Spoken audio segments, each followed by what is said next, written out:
Hello there. It is 5 o'clock, and I'm Joan Jones with your top stories. Warm and breezy today. Temps going into the 70s again.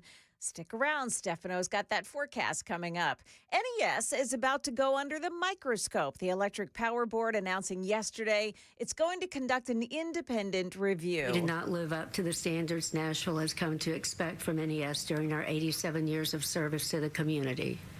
We plan to conduct an independent review so that we can understand our shortcomings and improve for the future. That's NES Board Chair Ann Davis there. This review will reportedly investigate everyone from the CEO to utility workers. Davis says the results will be shared. It appears the kidnapper or kidnappers who took 84-year-old Nancy Guthrie have cut off communication with the Guthrie family. That announcement came after a final deadline last night that came and went without any action. There have been two messages from the purported kidnapper that law enforcement sources told ABC News appear to have come from the same sender, using the same encryption tools to cover their tracks.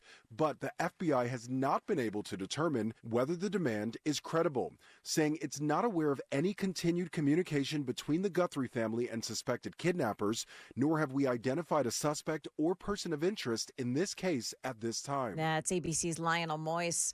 Market numbers now brought to you by Beacon Capital Management, online at beaconcm.com. An up and down day ended with stocks closing higher thanks to a continued rebound for tech stocks. The Dow added 20 points. The S&P gained 32. The Nasdaq grew 207 points. Microsoft, Oracle, Nvidia, and AMD all saw gains. Kroger climbed nearly 4% after the grocer named a former Walmart executive as its new chief executive officer. On the losing end was Hims & Hers, which lost 17% after Novo Nordisk filed a lawsuit accusing the company of selling a knockoff version of its weight loss medication. Cuban aviation officials are warning airlines of a fuel shortage for refueling on the island. It comes after the Trump administration cut Cuba off from its fuel sources. General Motors has hired an executive from the electric vehicle startup Lucid Motors to lead corporate strategy. The position will include scouting for partnerships with technology companies. Michelle Franzen, ABC News. Dow futures right now are up 49. NASDAQ futures gaining 17. The S&P futures are plus 8.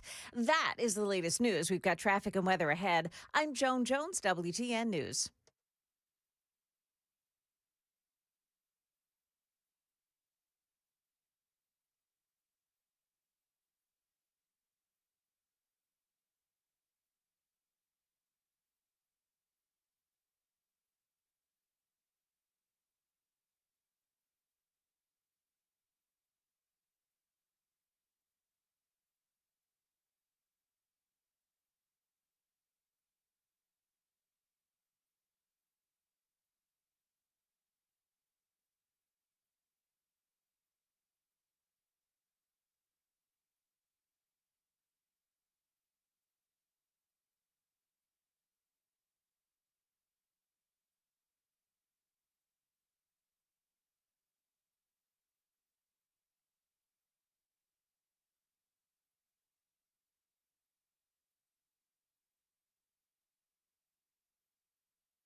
There's an overturned vehicle so early this morning at Bandy Road. This is in Ashland City. It's right near Friendship Acres Drive.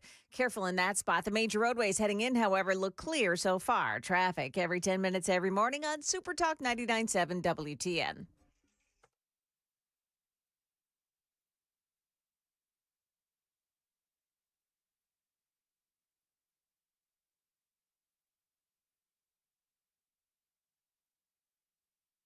.505 Nashville's Morning News on Super Talk 99.7 WTN. Good morning to your friends. Hope you are doing well, and welcome on in to a Tuesday, February 10th of 2026.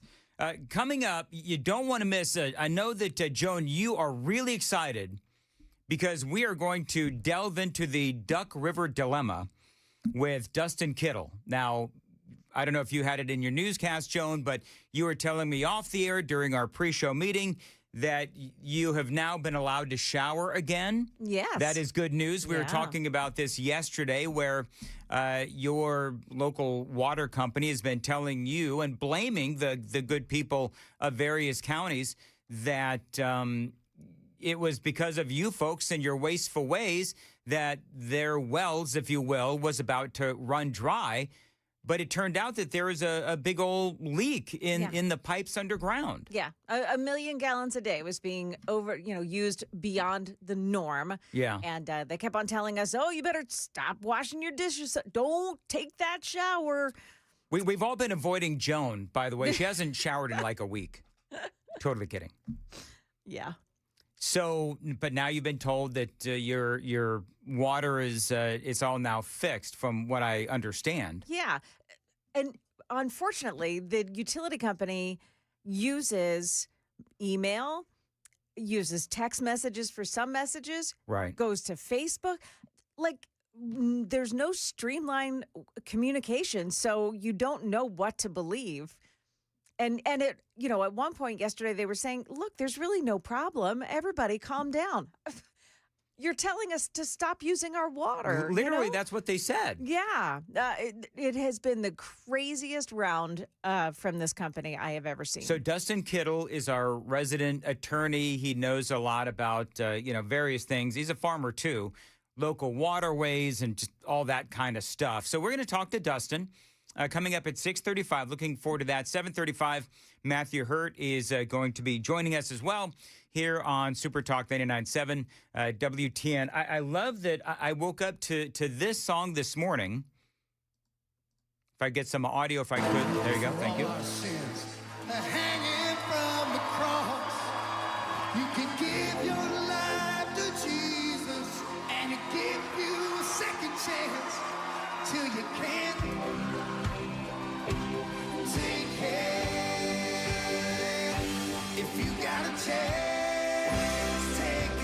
So this is apparently #1 on iTunes.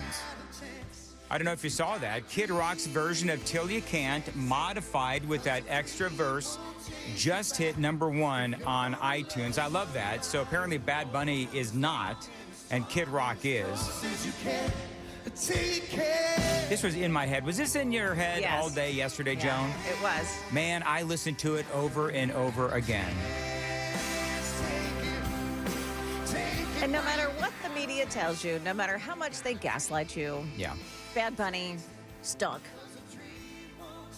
Stunk? Stunk. Yeah. I mean, he was terrible. Well, what do you take away from something you have no idea, like you can't understand?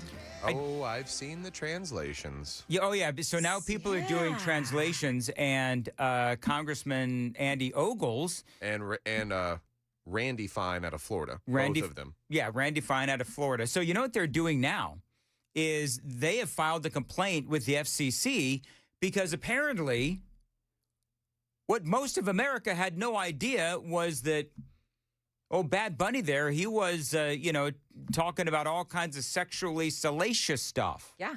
And which, surprises no one at all. I didn't even bother. But so now they filed a complaint with the FCC. That's actually very interesting. So did they actually break FCC regulations by saying the things that they did in Spanish? Because, of course, as everyone knows, we don't actually have an official language here in the United States of America, despite the fact that Donald Trump did sign that executive order last year. We do have various states, including the state of Tennessee, that have deemed English as the official language of Tennessee. But as far as nationwide goes, that has never actually passed through the halls of Congress. So I do find it interesting that people are putting conservatives, right, on full blast for having their own halftime show. Our friend Zach Bryan posted this. I don't care what side you're on, a bunch of adults throwing temper tantrums and their own halftime show is embarrassing as hell and the most cringe stuff on the planet. Zach Bryan.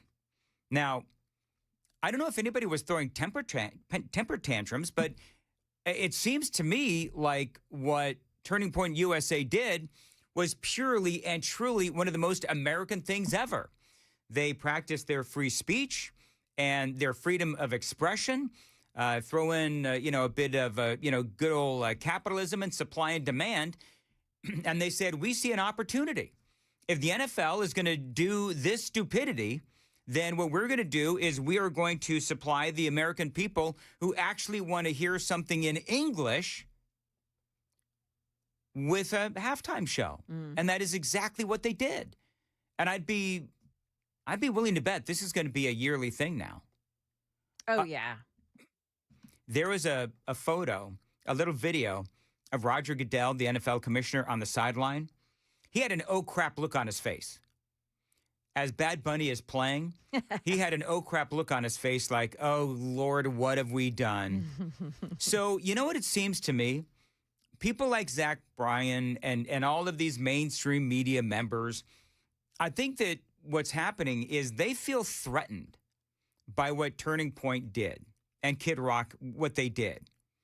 And it seems to me like this is just the latest in a series of events where the regular order of things has been upended. I want you to think about this. Just looking at this from a broader standpoint. You got three events, and it's not only three, but I'm just going to point to three. Three events where the regular order of things have been upended, where conservatives, basically it was not one, but two middle fingers at the establishment. 2016, Hillary Clinton versus Donald Trump. One newspaper, Joan, one, endorsed Donald Trump. It was some little thing out of Nevada, if I may be mistaken on that. The rest of the media endorsed Hillary Clinton. Donald Trump wins. Media in shock. So then, of course, we know that they tried to destroy Donald Trump. But that was one of those, the regular order of things was upended courtesy of Donald Trump and conservatives. Now, flash forward, 2026, Nick Shirley amplified the Somali fraud in Minnesota. The fraud the media refused to put on full blast. Nick Shirley replacing the media on this story made them look pathetic and weak. The regular order of things upended by conservatism and essentially Donald Trump, if you want to zoom out on that one. So now, instead of, being forced to listen to a vulgar, all Spanish-speaking halftime show, Turning Point USA puts on their own, has a huge hit, putting the NFL on notice that the NFL, has gone too far. The NFL looks really bad here, and they know it. Again, the regular order of things upended. So that is what's going on right now. Then you wake up this morning, and Kid Rock's version of Till You Can't is at the top of the iTunes charts. Regular order of things upended. You have the conservatives that are upending the regular order of things, and I love it. I do. Did you see Piers Morgan last night? No. What a jackhole. Is he? So, well, we know that Piers Morgan has his moments where I like him, his moments that I don't like him.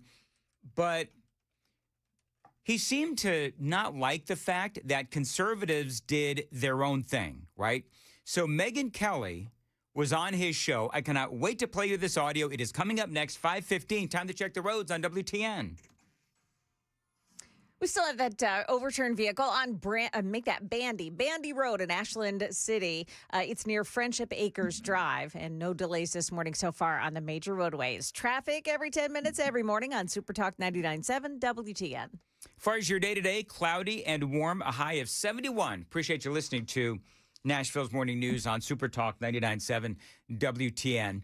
So, yeah, Megyn Kelly, I mean, she just blasted Piers Morgan. I love this. So Piers, you know, and is ever so haughty, what is that, a British accent that he's got, tries to take on Megyn Kelly. Didn't end well for Piers Morgan. I'm sorry, Piers, but to get up there and perform the whole show in Spanish is a middle finger to the rest of America. Who gives a damn that we have 40 million Spanish speakers in the United States? We have 310 million who don't speak a lick of Spanish. This is supposed to be a unifying event for the country, not for the Latinos, not for one small group, but for the country. We don't need a black national anthem. We don't need a Spanish-speaking, non-English performer, and we don't need an ICE or America hater featured as our primetime entertainment. Hey, by the way, we are in the 5 o'clock hour. Is there anything you said, Sam, that the people have interpreted what it is that Bad Bunny sang? I mean, is there anything that we can do on the radio? I know that there was a lot of talk about, obviously, sex. There was a lot of talk, if I'm not mistaken, singing about his manhood, if you will. There is a lot of that kind of lyrical content. That was most of it. I think one of the lines that really kind of stuck out is he talks about, I guess he's referencing smoking marijuana with a woman, and he says she smokes, she gets horny, and then references another word for feline animal after that. Okay. It just like they say it was censored on the broadcast. I don't really How do know we that it even was. know? That's the thing. Yeah, you grok it. Grok says, well, it was all censored and words were bleeped. And I'm like, then how did people catch it? Do you know that's very true. Do you know what we need? Hey, Joan, you know anybody who speaks like fluent Spanish? I do. I do. You do? Yeah. So I think what we need to do is we need to get somebody who speaks fluent Spanish to give us sort of like a, what the hell did he sing report. Oh, I like that. Do you know what I mean? Yeah. So do we know somebody who can do that like right now? Oh, I mean, no. They're asleep. Listen, they might be asleep. I'm ready to go right now. It's Come on, man. It's 4:17 on the East Coast. My person is a young girl from Colombia. She'd really be able to. Yeah. Okay. But it's 4:17 where she lives. Yeah, my buddy's first generation from Mexico, and he's ex-military, has PTSD, and sleeps all day. It's for the show, though. Yeah. Just Joan, tell her it's for the show. A veteran. Moving right along. So this is Piers Morgan, and he believes that this is a gotcha moment to Megyn Kelly. Okay, what is the national language, officially the national language of the United States of America? I mean, English. And there's been a push for many years to make it an official, you don't have one. Documented thing. You don't have one. Does he really think this is a winning argument? It's not a winning argument. As a matter of fact, most Americans, most English-speaking Americans are pissed that English is not the official language. By the way, that's a Founding Fathers issue. We'll talk about that in a sec. If you would have let me finish my comment, I would have pointed that out, but people have been pushing to make it official. You hear that? Yeah. Shut up, yours. It's rich coming from a guy that could be jailed over a Facebook post. Okay. Yeah, right. So she calls out the UK for, and we've talked about this before on this show, where I forget the context, but where it was Greenland, and now Trump wanted to take over Greenland. Remember that a few weeks ago, and how we were laughing and like, oh really? Okay, so is Europe really going to, protect Greenland because they can't even protect, their own countries from radical Islam because their culture is literally gone. So Megyn Kelly calls them out. We're going to get to that. But, remember, Trump did sign an executive order deeming English as the official language, never went anywhere. The Founding Fathers did not put anything in the Constitution about English as the national language. They just didn't. Grok says they were worried about excluding non-English speaking citizens, which is interesting. I want you to think about this.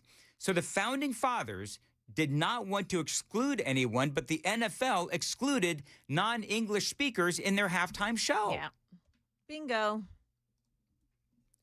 The left is always about inclusion unless they want to exclude and outrage folks on the right. And that is exactly, or exclude Americans, English-speaking Americans. So I think part of this is that the American people, I think that the American people are on the side of Turning Point USA on this one. They may not even know it. There's all kinds of videos out there that show people watching the halftime show, and they're like, what the hell is this? There's one, and I didn't pull the audio, but it was funny, where there's a black woman, a grandma, and she's just like, she has no idea what she is watching on her television set, and she is truly befuddled and confused as to what in the world she is seeing. I think that... Did you just imagine her perspective, though? Because I saw the clip you're talking about. She has to be like in her late 70s, early 80s. The world she grew up in, to get to a level of equality and fair treatment, to now being forced to listen to something she doesn't understand for the sake of equity and inclusion. Doesn't make any sense unless you're a radical leftist. Part of what's going on is that the American people have been frustrated with illegal immigration and people coming to America refusing to learn the language and refusing to assimilate. Whether we're talking about Somalis, whether we're talking about people from, Mexico or Colombia or whatever. We have in some states like Minnesota, little Somalia, where a lot of corruption is happening, and they either refuse to speak English or refuse to learn how to speak English. And again, I know that Puerto Rico is part of America. I know that Bad Bunny is American. We're talking about the English language. And so, we just got done with 4 years of Joe Biden putting illegal aliens above Americans. And so I think that there's a lot of the American people who are moderates. They're not even political. They don't look at this through a political lens like I do or like we do. They're just frustrated that all of these illegal aliens, and there's so many people in America who refuse to speak English. You cannot be politically driven and still be irritated and offended and ticked off that there's so many people in this country that refuse to speak English, and then the NFL just rubs it in their faces. And then you have the conversation between Piers Morgan and Megyn Kelly. Okay, right, so now let you're me tell trying you to make something. official... This attitude that you have right here is why you in Great Britain have lost your culture. You ceded your culture to a bunch of radical Muslims who came in and took over, and now it's gone. We're not allowing that here. Boom. I heard that this morning, and it was like a big middle finger right in the face of that haughty Piers Morgan. Whether it's Hispanic, whether it's Muslim, it's not happening in the United States of America. That's why President Trump was elected. And whether it's Bad Bunny, who is American but refuses to speak English in his performances, or anybody else, we have to keep the Super Bowl, which is a quintessential American event. Football, that kind of football, is ours. They call it American football.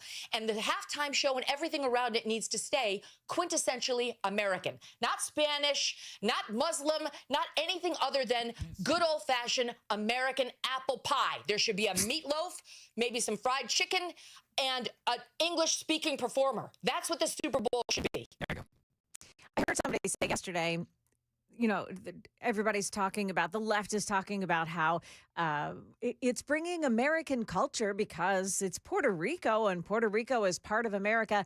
No, you don't find any of that culture in the North. You don't find any of that culture in the East. How about on the West Coast? Nope, it's not there. It's not in the South. It's definitely not the South. That is Puerto Rican culture. Yeah. And it's just not that's not what we're about. It didn't even accomplish the goal. If the goal is to draw in, new fans to the game, if you look at the viewership, it was at a certain number pre-halftime. It spiked during halftime because people tuned into the halftime show, and then the numbers went right back down to pre-halftime. So it didn't create any new viewers in the same moment of it. No.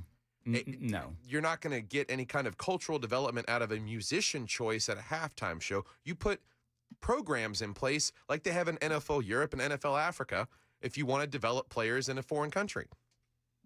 Bottom line. And so this is going to be really interesting to watch.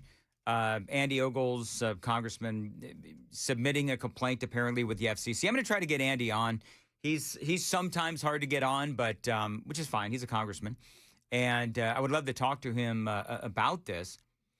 I'm not going to get all I don't know what the right word is, Joan and Sam, but I mean, listen, we talked about this yesterday. I can't get all prissy about lyrics because I listen to hair metal and rock and roll and Start Me Up by the Rolling Stones. I mean, if you want to start talking about, as a matter of fact, that's a great question. When the Rolling Stones played the Super Bowl, did they play Start Me Up? Because you know what one of the key lines in Start Me Up is? Joan? I'm thinking. I'm trying to hear it in my head right now. You know what? We don't want to go there. Actually, we don't want to go there. Oh, I see. You'd make a grown man, and so I'm just... Cry? Nope, not cry. Another C word, actually.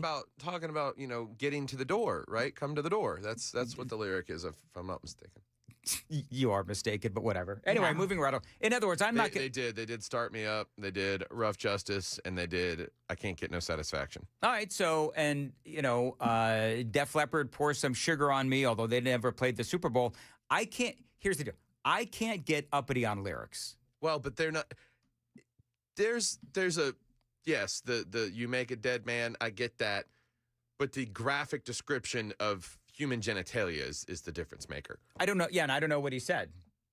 Nobody does. That's why we need you or Joan to wake up your Spanish-speaking friends and give us a real interpretation. Is that all they're good for you, Dan?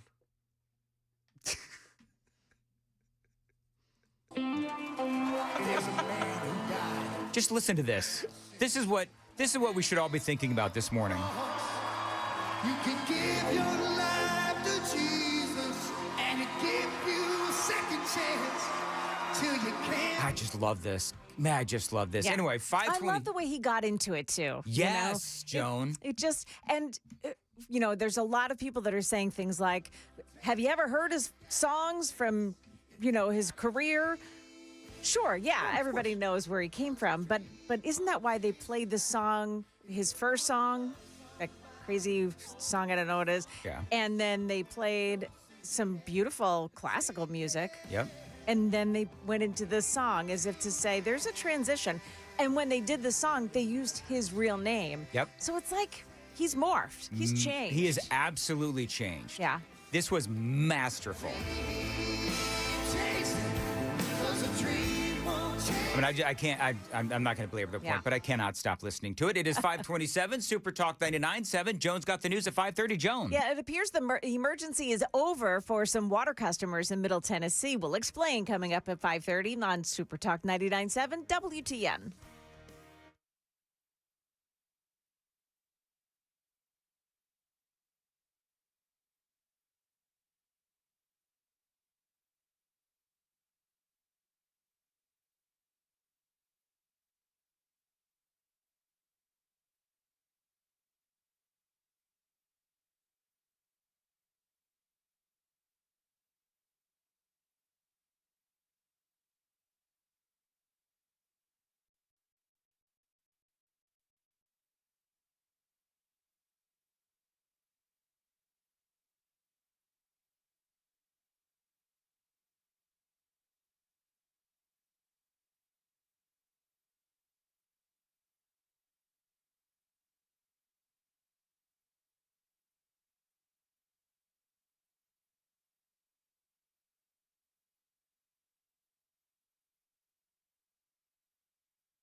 Good morning. It is 5:31. I'm Joan Jones with your top stories. Tennessee U.S. Senator Bill Hagerty has filed a complaint with the FCC over Verizon's actions when the Biden administration investigated Republicans over the contested 2020 elections. In that complaint, Hagerty says that Verizon willingly turned over his phone metadata to special counsel Jack Smith instead of protecting it.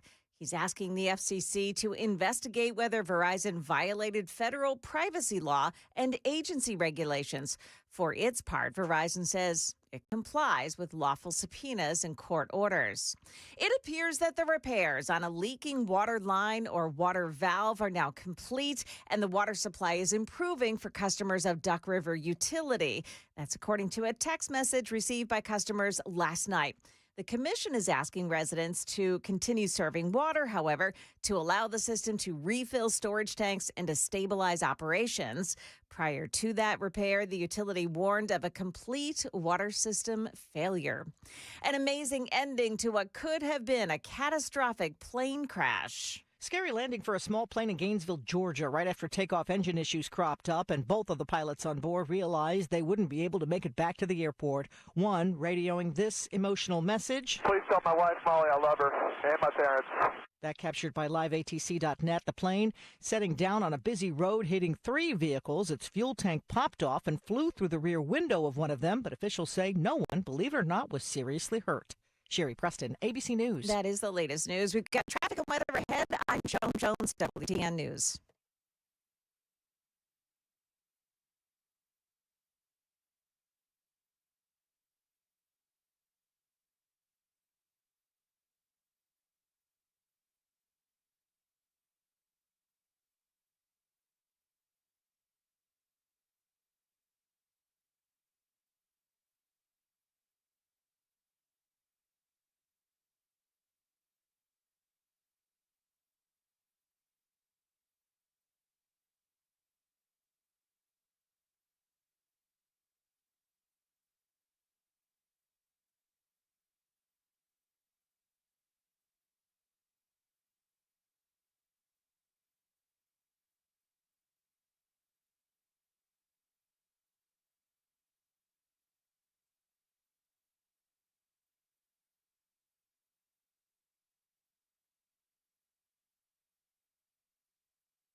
Ashland City, they're still working on an overturned vehicle at Bandy Road near Friendship Acres Drive. You're going to watch out for some TDOT crews doing rolling roadblocks for patching up potholes throughout the day today. Otherwise, the majors are okay. Traffic every 10 minutes every morning on Super Talk 99.7 WTN.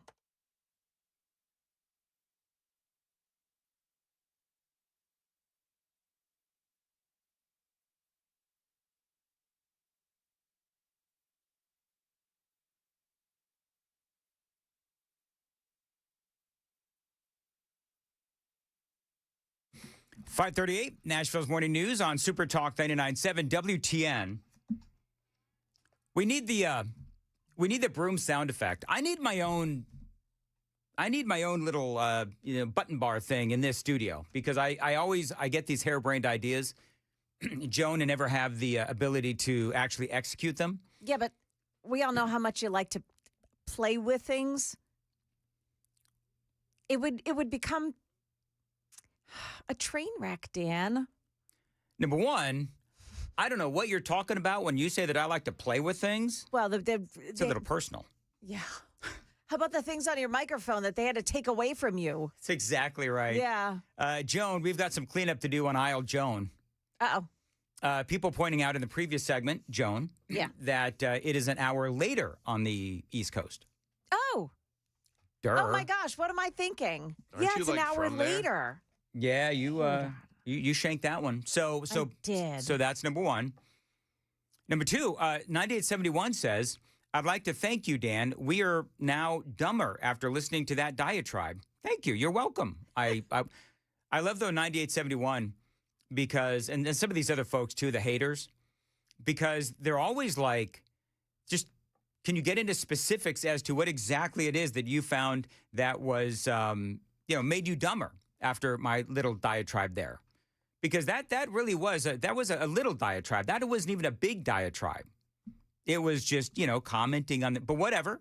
You're welcome, 9871, and thank you for listening every day. I would not call it a diatribe. And I didn't think it was a diatribe either.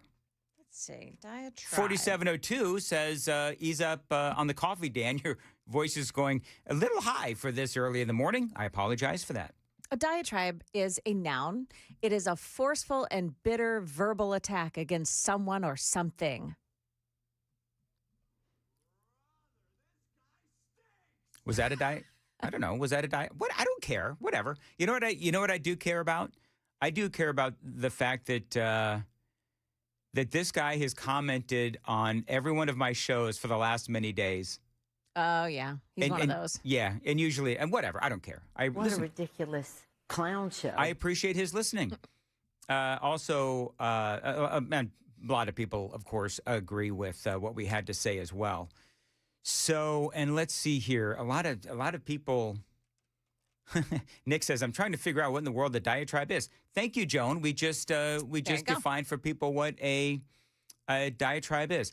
I want to play an audio bite for you folks, and this is because I don't really understand Andy Beshear. Of course, y'all know who Andy Beshear is, right? He is the governor for the state of Kentucky. And would you call Andy Beshear a moderate? People try to say that Andy Beshear is a moderate, but the reality is he's not a moderate. And he was on The View. I think this was yesterday when he was on The View. And I'm actually kind of horrified by what it is that he had to say regarding transgender kids. And so I'm going to play it for you as soon as I can find it. I'm going to play it. Here it is. All right, you ready, Joan? You ready, Sam? This is the supposed moderate, Andy Beshear, Kentucky's Democrat governor, where he uses the Bible to justify the gender mutilation of children. I want you to listen to this.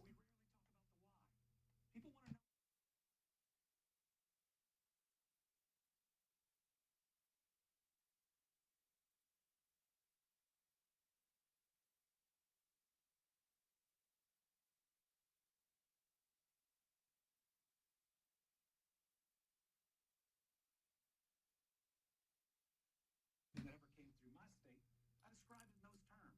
I said, my faith teaches me that all children are children of God. Wow. Can I ask a question? Like, if all children are children of God, then why are the Democrats hell-bent on changing them? Well, that's not even the golden rule. The golden rule is to do unto others as you would like to be treated. And so I would not want children in my family to be mutilated and drugged and manipulated into believing they're something they're not. So Right. And which I would also call that love too. And here's what he vetoed, right? He vetoed a bill that would ban gender-affirming medical care for transgender minors. We are talking about puberty blockers. We're talking about hormone therapy. We're talking about surgeries. So the governor for the state of Kentucky, the supposedly moderate governor for the state of Kentucky, using God to basically say, oh, yeah, it's okay to go and carve up little kids and give them, life-altering surgeries. It is incredible. And we have seen, even in America, but we've seen certainly in Europe where, we're usually behind them. But even in Europe, they're looking at these surgeries and they're looking at these procedures and they're taking second and third looks at it. And they're saying, you know what? We actually should not be doing this. And so for Andy Beshear, I don't know if he is trying to sort of deflect from the fact that, because he's not giving, you'll notice, he's not giving any real details as to what it is that he blocked. Bottom line is what he's doing is he's using God as a way to say, oh, yeah, it's okay to carve up little kids. It is horrifying. Yeah, that's. I think he's moderately moronic. Oh, I wouldn't say that he's moderately moronic. I think that anybody, my official talk show host position on this is that if anybody believes that it is okay to carve up little kids, then they are very much moronic. They are mega moronic. Well, see, I say moderately because I like to give some idiots the benefit of the doubt that they're just incapable of performing basic functions. Because my brother went to school in Illinois. I had to drive through Kentucky on a regular basis to help move stuff in for him every semester that he had to return. And Kentucky's been working on their interstates for like the last decade. Oh, it's pathetic. You can always tell when I'm going to see my daughter, who lives in just outside of Indiana, just outside of Louisville in Indiana. You can always tell when you cross the state line because all of a sudden it's like thudum, thudum, thudum. Well, and they're not straight roads. For whatever reason, they have to jut around all of the construction they started in 2007 and haven't finished. Yeah. And it's mind-boggling to me. But then you got to remember the state's only got 3.5 million people, with Louisville being the center of it. So there's not really a whole lot going on there in the first. The other thing that, as he uses God's name to justify vetoing this legislation, mandated school districts to adopt a bathroom and locker room and overnight accommodation policies that, at minimum, prevented transgender students from using facilities aligned with their gender identity, requiring use based on biological sex. In other words, Andy Beshear, and I think, and Joan, I think he is being groomed as a possible presidential candidate. And so, because, what do you do when you want to run for the Democrats? You go on The View, and that's where he was. Yeah. So he is using God's name to justify men or grown-A boys, teenagers, 17, 18 years old, whatever, to be in the locker room with girls, young, impressionable girls. And to use the Lord's name in that respect is so, It's horrifying. I hope the lightning strike doesn't come down on anyone around him. Folks, if you can listen to me in Kentucky, here's a public service announcement. Stay away from Andy Beshear. Yeah. Because you don't want to get caught in any of that, lightning strike. Well, unfortunately, there are these self-proclaimed pastors of certain denominations of the mutilated church, is what I call it, that support this kind of thing and think these kind of people have the true understanding of the compassion of Christ. Like, I really hate the whitewashed, nice version of Jesus. I'm gonna be the first guy to tell you that I cannot quote the Bible chapter and verse. I'll leave that to Joan and Sam. But I'm reasonably certain that it is a bastardization of the Bible and the Word of God to say that it is okay, according to the Bible, to put men into the same bathroom or locker rooms as girls and to use the name of God and the Bible to justify carving up small children. I think that is just abhorrent. I think it blows past the whole thing that you are saying God did something imperfect and that God did something wrong and that you need to take it into your own hands to change it, which is never what he wants for us. You're right. 2 Timothy 3. In the final days, they'll act as if they worship God, yet they don't let God's power work in their lives. Keep away from people like that. Because you might get struck by lightning. Yeah. It's coming. Is this why there's people that are like holding signs on the corners saying the end is near? Yeah. Is this? You know what? Every time we talk about Democrats, we're just going to start playing the lightning strike. You know what I mean? Oh, yeah, that's a good idea. Because, God's going to get you one way or another. Anyway, there you go. Epstein files. So now we know that the Epstein files, yesterday was the day one where politicians in Washington, D.C., House of Representatives and so forth, they can go see the Epstein files. And there's a lot of Democrats who are not happy with the fact that there are, Joan, I don't know if you saw this, there are six men. Well, I think they said they're all men. Yeah. Whose names have now been redacted. Ro Khanna and Thomas Massie held a press conference yesterday after seeing a lot of these files, and it really did come down to this. In this country, we have to make a decision. Are we going to allow rich and powerful people who were friends and had no problem doing business and showing up with a pedophile who was raping underage girls, are we just going to allow them to skate? Or like other countries, are we going to have elite accountability and have accountability for the people who did that?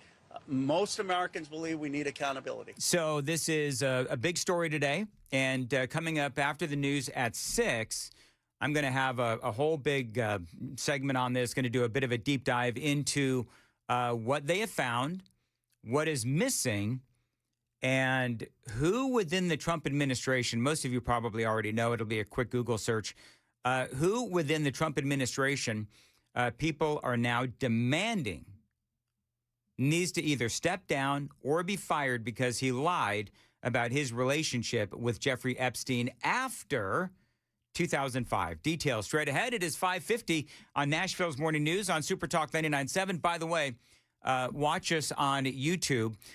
Joan, just very quickly, our YouTube coloring is way off. For you people that are watching on YouTube, no, I'm not sick. I look green. You look green, really? I look green. Oh, gosh, I got to see this. Do you know who I look like? Who? I look like Kazoo from the Jetsons. No, Kazoo from the Flintstones. Where was Kazoo? Was that the Flintstones? I don't know. I forget now. But people on the super text line, tell me where Kazoo was. I look like Kazoo, the little Martian from the cartoons that I used to watch in the 70s. I don't see green. My blue hat looks green, Joan. Okay, your blue hat does. Yeah. Okay. Never mind. You look green.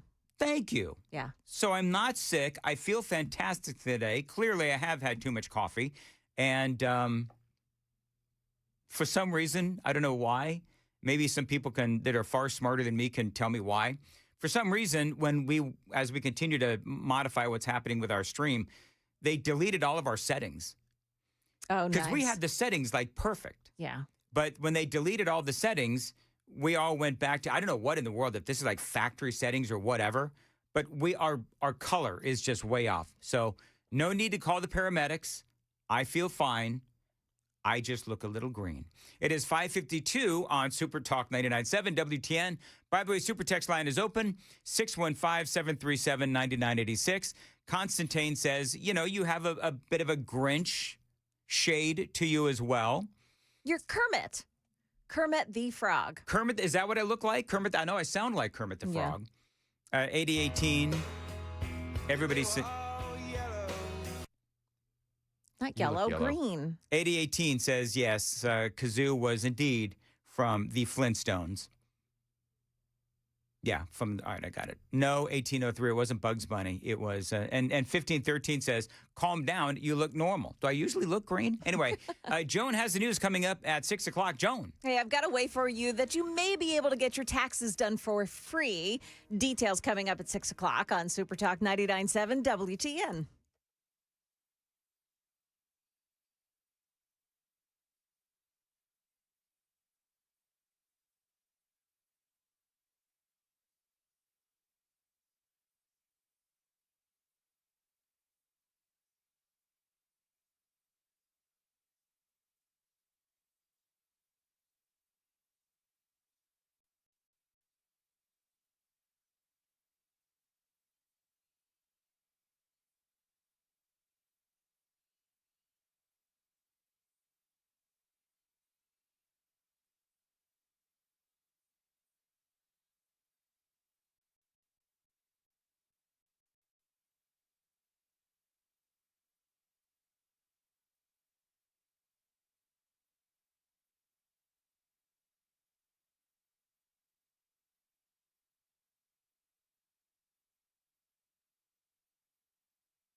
.557.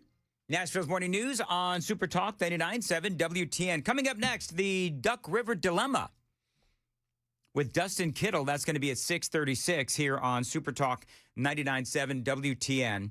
Hey, Joan. Yeah. I want to make sure I got this right. Okay. So NES is now going to investigate themselves. Correct. You know, we ought to do a, Sam, you want to do a Daily Dan poll? Which entity has less credibility in their investigation? Freddie's commission, Freddie O'Connell's commission, or NES and their team of investigators investigating themselves? Which do you think has, Joan, less credibility? That's a tough one. Yeah, that is a tough one. You know why? Because they're drawing from the same, pool of leftist misfits and dumbays, and all they're going to do is protect themselves. I'll add one to that. Which one? Metro Council. Metro Council. Unless you have Courtney Johnston on said commission or whatever, or one of the other, and I don't know how many conservatives are actually on the Nashville Metro Council. Like, I count 2. And the other one, I can't remember her name. I hate this, I'm sorry. I can only remember Courtney Johnston. But, I think that there's probably some moderates on the council as well, whatever. But bottom line is that I think that is a race to the bottom, isn't it? So we're going to do that. Which entity has the least amount of credibility? Freddie's commission, NES's team of investigators, and if you want to put in there the Nashville Metro Council, are they doing their own investigation? If they did, I totally missed that story. They should, because I know that there were some Democrats that were angry as well. Should I talk? Hey, Joan, should I mention the really awkward and uncomfortable conversation I had with one Metro City Council member who actually refused to talk to me, even though I was trying to help her? Oh. Should I talk about that? Yeah, I think so. Should I? Well, yeah. All right. I'll do that coming up. I'll do that right after the 6 o'clock news. Which Metro City Council member just completely damn near hung up on me, even though I was trying to help her constituents? She wasn't interested in me helping her constituents. All she was worried about was politics. We'll talk about that straight ahead. 6 o'clock on Super Talk 99.7 WTN.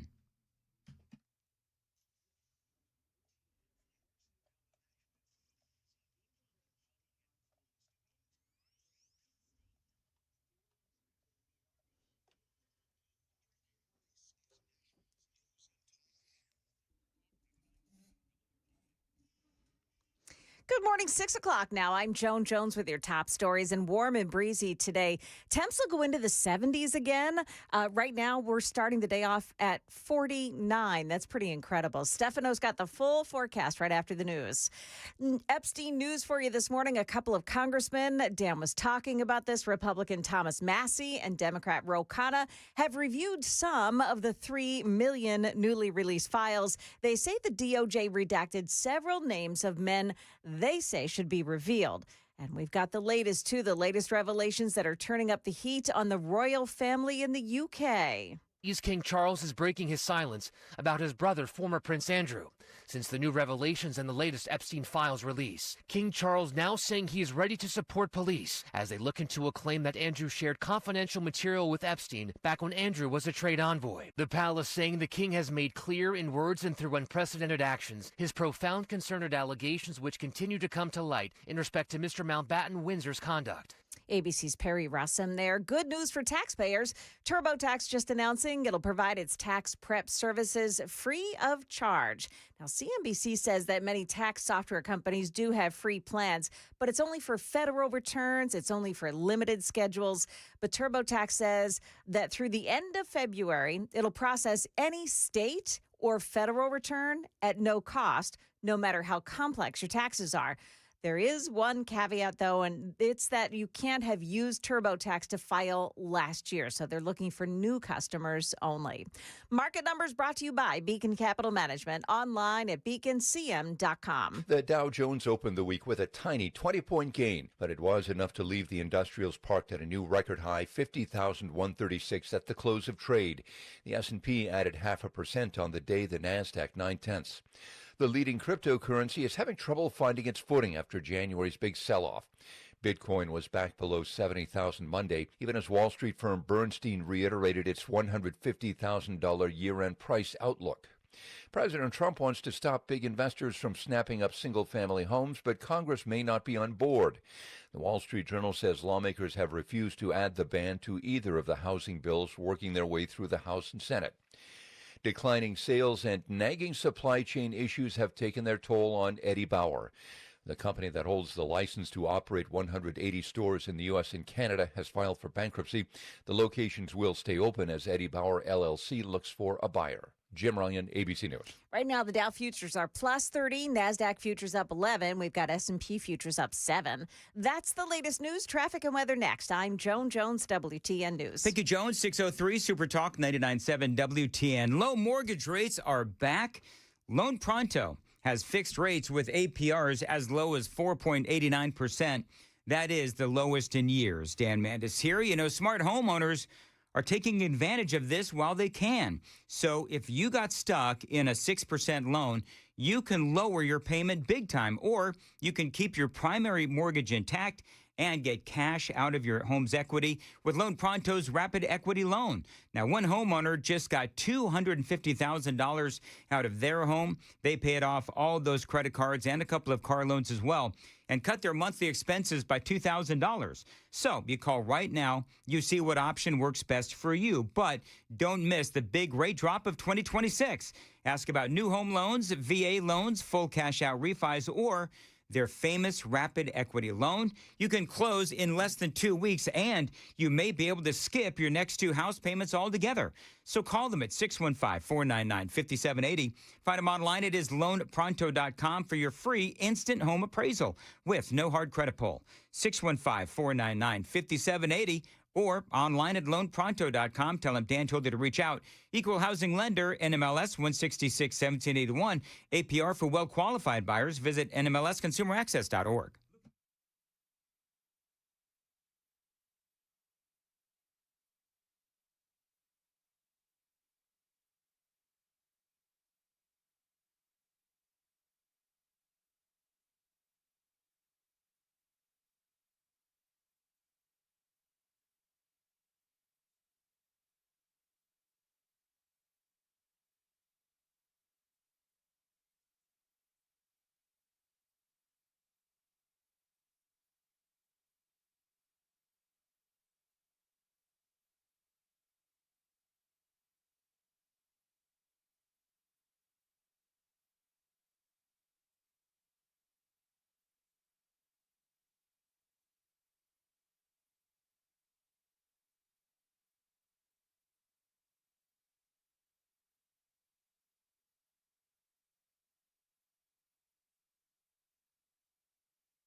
Davidsonville, I make that Davidson County. This is in Nashville. We've got Hamilton Church Road at Zelida Avenue. There's a site of an injury crash.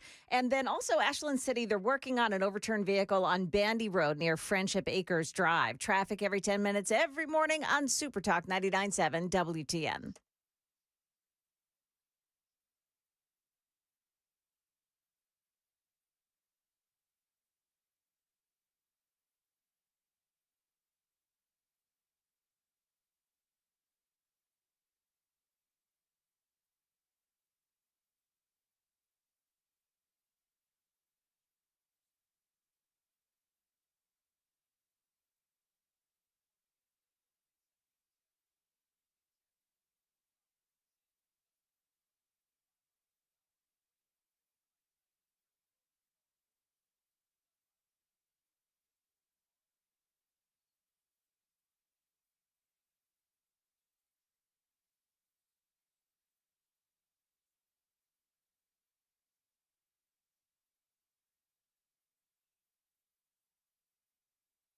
.606 on Super Talk 99.7 WTN. Good morning to you, friends. Hope you're doing well and welcome on in. It is Tuesday, February 10th of 2026.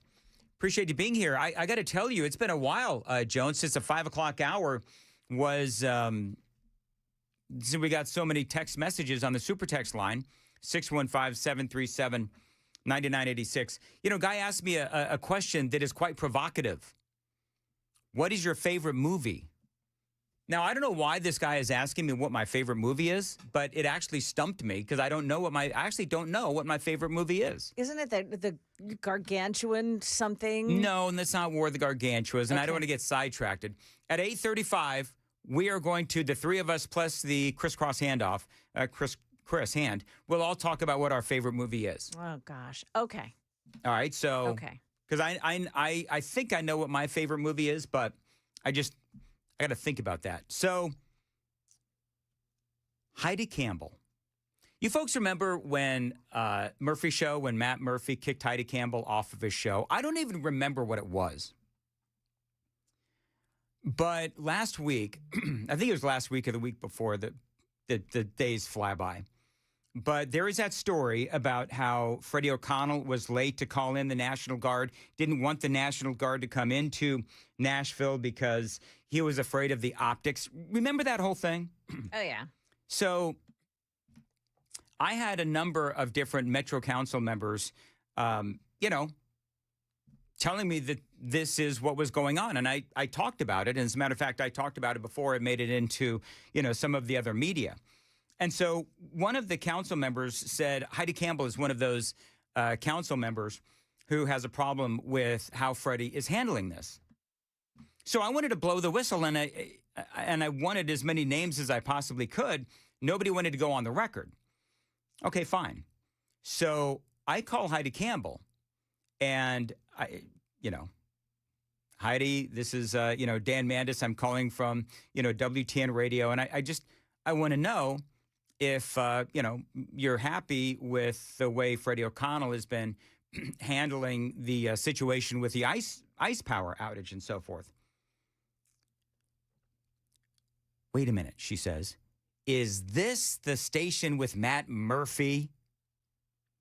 And I said, well, I do the morning show. I don't do the afternoon show. But yeah, it's the same station. I'm looking to essentially, help out your constituents and talk about how Freddie is just not doing right by your constituents. I want to sort of blow the whistle on this or help whistleblowers. And she wouldn't talk to me because she said that WTN, as a radio station, was rude to her, and she wouldn't give me the time of day. Joan, I haven't been rejected that quickly since college. I'm sorry to hear that, Dan. I mean, I'm happy it's been a long time. Yes. I mean, it was just like, no conversation. And I was trying to help her. So Heidi can't just whatever. You know what? She's a Democrat, and she's a very lefty Democrat. So whatever. If she chooses not to, not to want to go on the record, that's fine. And by the way, you got to start recording your phone calls, Dan. Yeah. In the state of Tennessee, do you need consent from the other party in order to record? It's a one-party consent It's a one-party consent state. I love it. Yeah. Now, yeah, but here's the deal. Classy to declare it, I'll say. Here's the deal. On a recorded line. If I cared enough about Heidi Campbell to do that, I would have thought about it. I just don't care that much. Do you know what I mean? I just don't, if she does want to, go on the record and have a really, big radio station talk about how Freddie O'Connell was not doing right by her constituents and she didn't want to do it because of politics, that's on Heidi Campbell. That's on her. And Matt Murphy and I were two different people, and I tried to tell her that. Now, I didn't tell her this, but I love what Matt did when he kicked her out of the studio. But whatever. It's moving right along from there. So it is what it is. Now everyone is telling me their favorite movie. We will do that at 8:35 on Super Talk 99.7 WTN. Oh, by the way, people are guessing that... No, it's not Jurassic Park.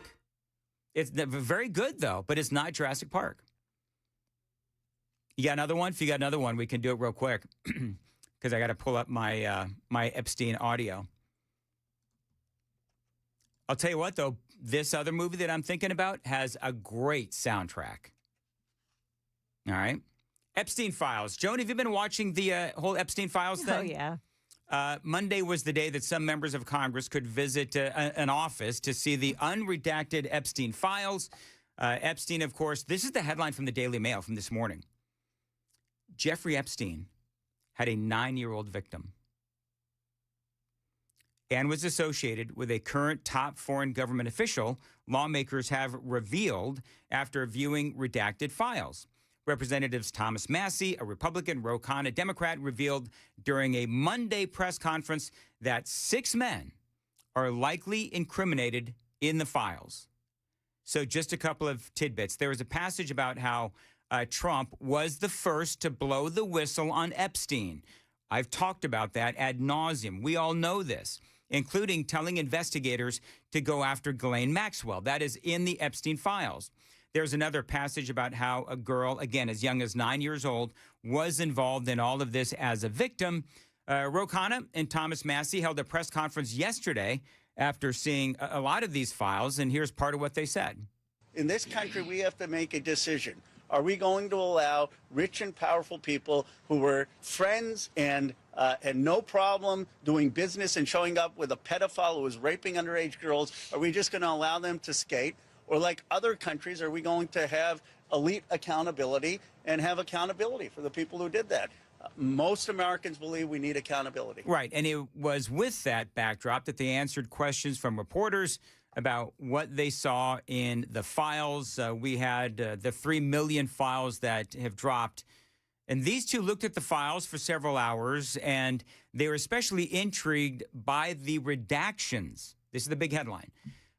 6 names, men, redacted. There are 6 men, some of them with their photographs, that have been redacted, and there's no explanation why those people were redacted. And so we have seen pages released where basically the whole thing is redacted. And while they say the staff allowing them to see this information was great, the redactions were a little bit too much. Our bigger concern is that there's still a lot that's redacted. Even in what we're seeing redacted versions. I thought we were supposed to see the unredacted versions, and that's because the documents produced to justice from the FBI, from the grand jury, was redacted when they got it. So we kept doing the searches for the unredacted information. It's the identical redactions that they have. Now, I don't think that's nefarious on the career attorneys that were reviewing it, but they obviously haven't gotten the production because our law says that the FBI and the original grand jury needs to be unredacted. So the DOJ has received the documents from the grand jury and the FBI in redacted form. So bottom line is you've got to now go to the grand jury and the FBI and say, we need those unredacted documents.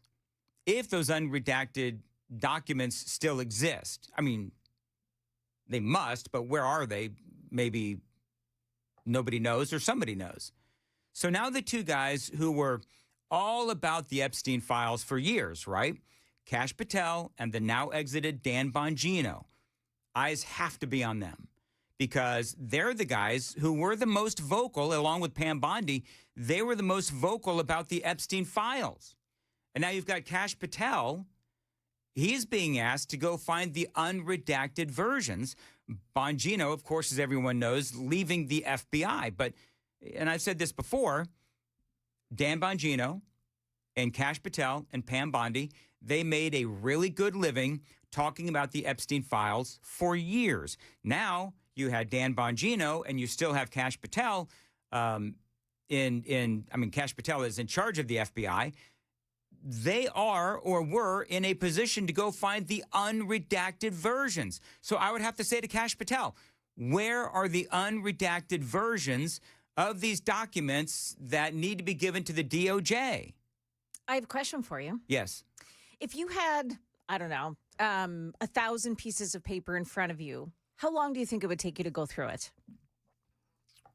I guess it depends on the complexity, but it would take a long time. Sure. And if you had maybe 300,000? Or 3 million? Or 3 million. Yep. Right. So my question is, these 2 guys go in there and by reporting from the Hill, they were there for 2 hours. Okay. And they went through 3 million documents and they found 6 men's names. There's something that stinks about this from the very beginning. Something stinks about it. Did somebody tell them where to look? Did somebody say, hey, go here Right. because you're going to find this on this page? Because they certainly didn't go through 3 million documents in the span of 2 hours and come out to the microphones with a big announcement. So I don't know if they said they went through all 3 million documents. I don't know if they did that or not. That's a great point, though, Joan. Okay, so how did they know where to go? Exactly. If they're trying to navigate 3 million pieces of paper, how do you know where to go? Somebody perhaps clued them in. And by the way, Thomas Massey is now said, CNN is reporting this, that he says, I will announce the names of these unredacted, I will announce the names of these redacted individuals if the survivors or the victims want me to. Oh, So yeah, Elon's saying he'll pay for anyone's defense if they speak out and they're sued for it. Elon's been saying that for a while now. Yeah. By the way, we are way late for traffic. Real quick, 6:18 on WTN. Time to check the roads. It came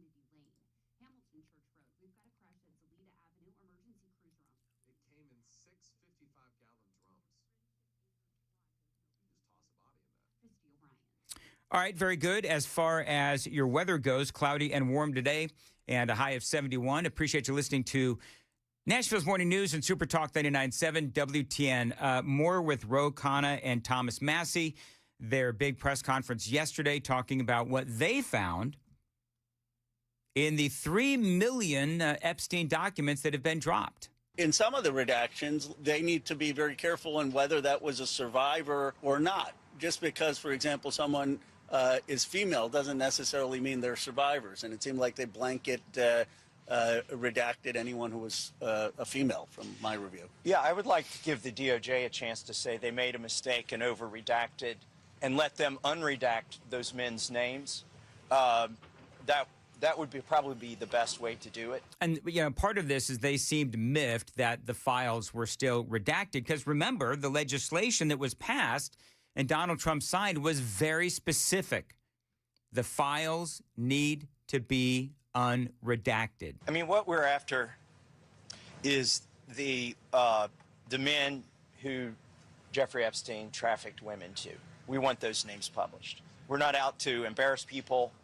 And the problem is, we went in there hoping to see that in 302 forms. What we found out is those 302 forms were redacted before they got to the DOJ.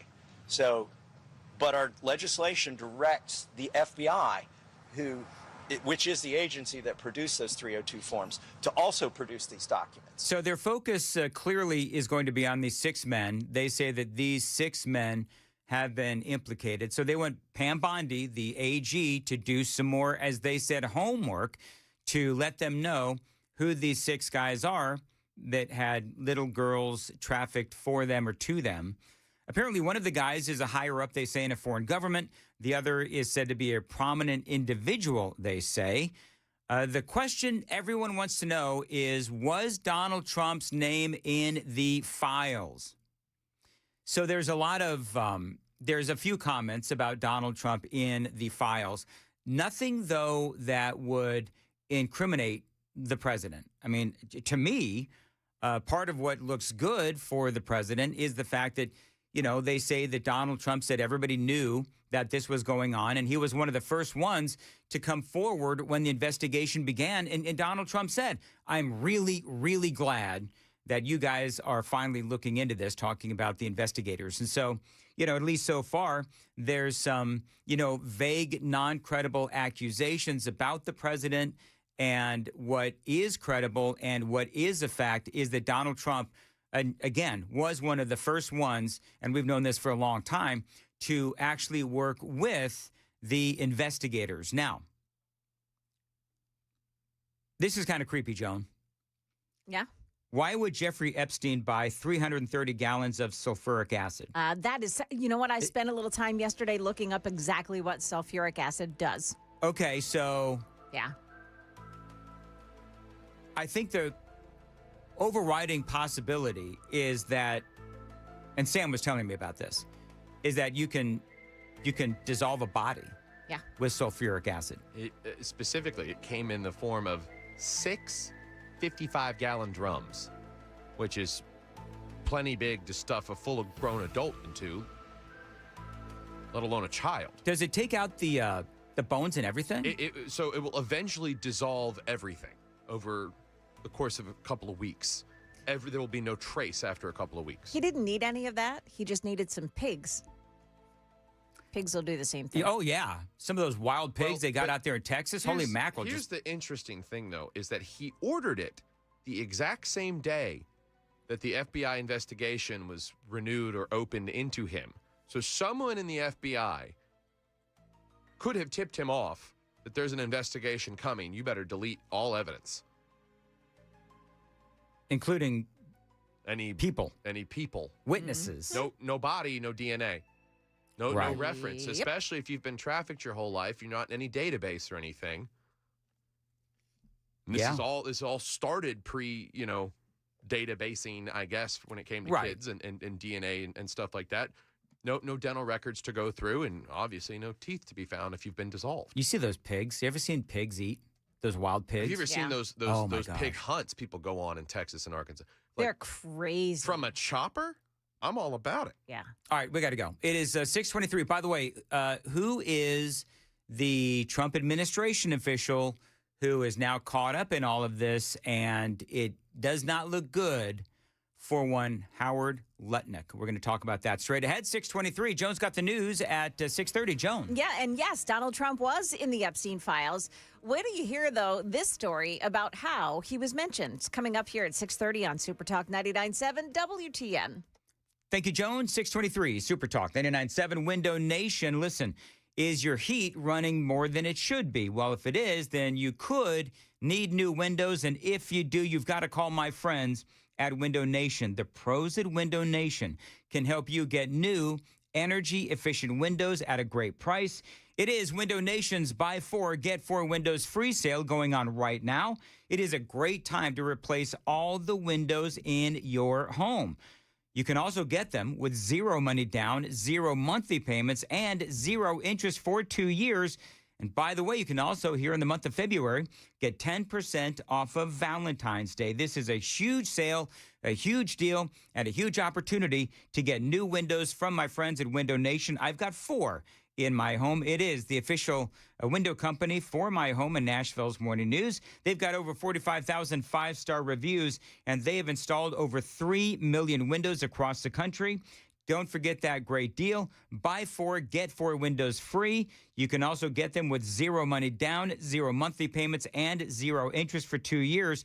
And you take another 10% off for Valentine's Day. WindowNation.com is the website. Check them out. Always tell them Dan Mandis told you to reach out. WindowNation.com. WindowNation.com.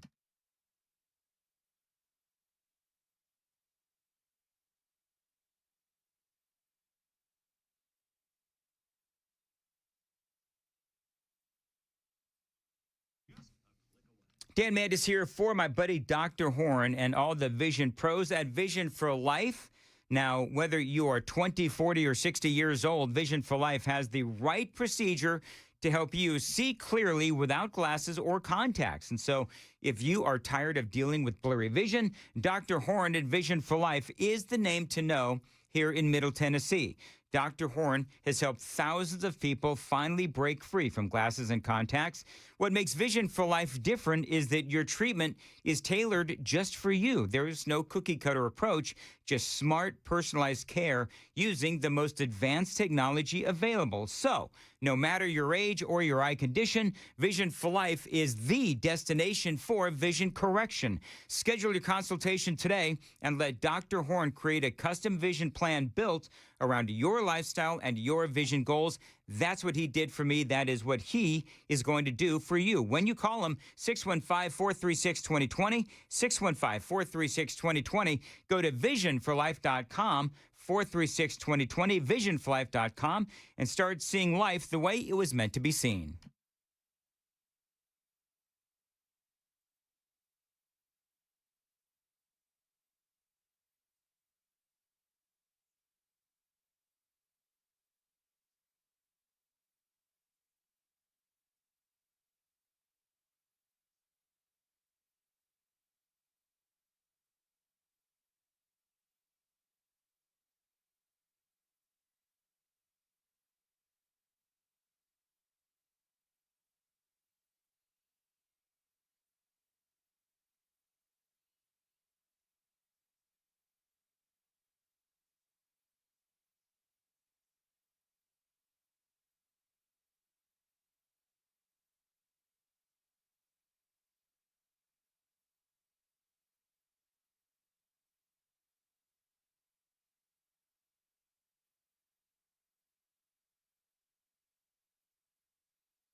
629 Nashville's Morning News on Super Talk 99.7 WTN. Why is Howard Lutnick, Donald Trump's Commerce Secretary, seemingly anyway, in a whole lot of trouble? A lot of people are asking him to resign. So here's the reason why. The reason why is that he has this big grandiose story. I'll probably play you the audio in the 7 o'clock hour, but he's got this grandiose story about how he walked into Jeffrey Epstein's home and talked about, getting the right kind of massage. And to hear Howard Lutnick say, after that, he broke off all contact with Jeffrey Epstein. Well, it turns out now, with the drop of these files, it's not the case. There are now files, emails, and so forth that do show that Howard Lutnick and Jeffrey Epstein, they did business and they socialized for many years after the year of 2005, which is the year that we all found out the very bizarre and criminal nature of what Jeffrey Epstein was doing. So Lutnick has now been caught in a lie. Got a lot more straight ahead. It is 6:30 on Super Talk 99.7 WTN.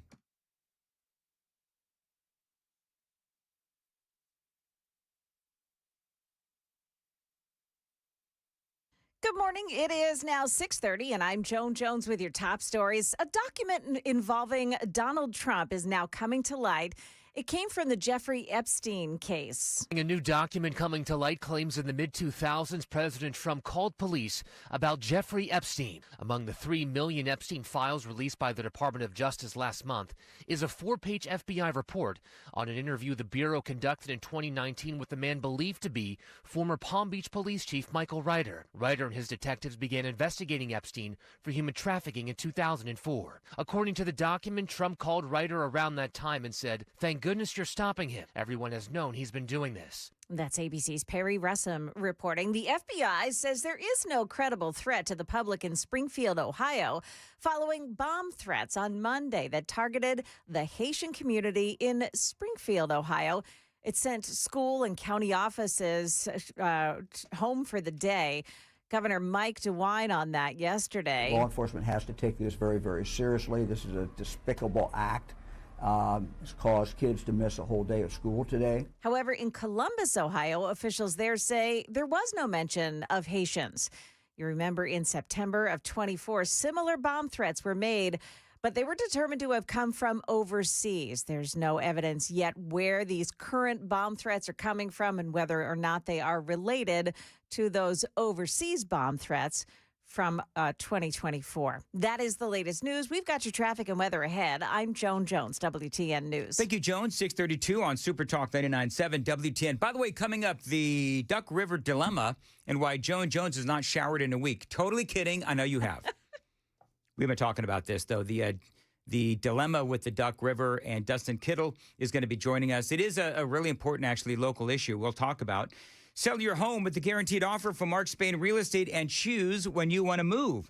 There's no showings, no open houses, and no stress. Dan Mandis here, with the guaranteed offer from Mark Spain Real Estate. You can skip the uncertainty of a traditional home sale and sell your home fast for all cash in as little as 21 days. Now, one of their clients, BR, said this: Mark Spain Real Estate sold my home within 30 days. We received 4 offers in just 1 week. Thanks to them, the process was by far the easiest and the quickest. He says, I would definitely recommend them to my friends and family. Now, I couldn't agree more. I'm always impressed with how easy Mark Spain Real Estate makes selling a home. For 30 years, Mark Spain Real Estate has been serving families just like yours and has helped over 72,000 satisfied clients. You can trust the most experienced real estate team in the U.S. to sell your home stress-free and for the most money. So call them. Tell them Dan told you to reach out at 855-299-SOLD, 855-299-SOLD, or find them online anytime, markspain.com, to get a guaranteed offer on your home today. That's markspain.com, and start packing.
In Rural Hill, Bell Road at Rice Road, there's a crash reported there. 65 southbound in Talbot's Corner, right at Trinity Lane. There's a crash and the right shoulder is taken out by it. Hamilton Church Road in Nashville at Zelita Avenue. They're working on a crash there as well. Traffic every 10 minutes, every morning on Super Talk 99.7 WTN.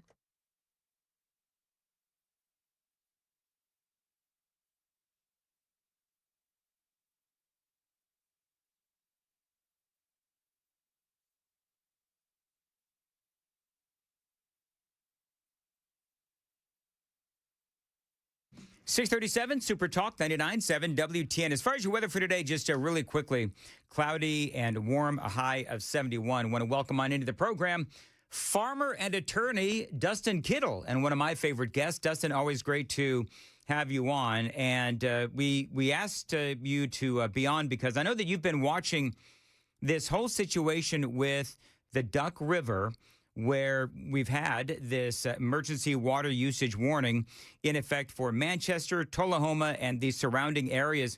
Our own Joan Jones has been keeping us updated on this. Dustin, good morning. Joan has been getting text messages from is it the Water Commission, Joan? It's the Duck River Utility Commission. And they've been telling Joan and residents that it is their fault, basically, that they may run out of water, and they're losing about 1 million gallons of water a day, which is, stunning to me.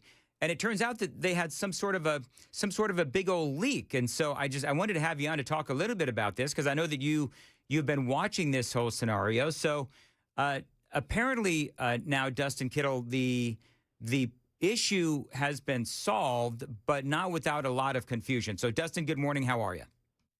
Hey, good morning, Dan. And yes, I've been following this story and actually checking updates through the night. They, as you mentioned, originally they had come out, the Duck River Utility Commission, and indicated that it was a use issue following Winter Storm Fern, that people were using more to the tune of 1 million extra gallons per day. And as you mentioned, they had to walk that back a couple of days later when they realized that at least a part of the issue was the fact that they had leaks in their own system. And yesterday they made an announcement and had all users terminate using their water completely because they had found an issue with a broken valve pipe.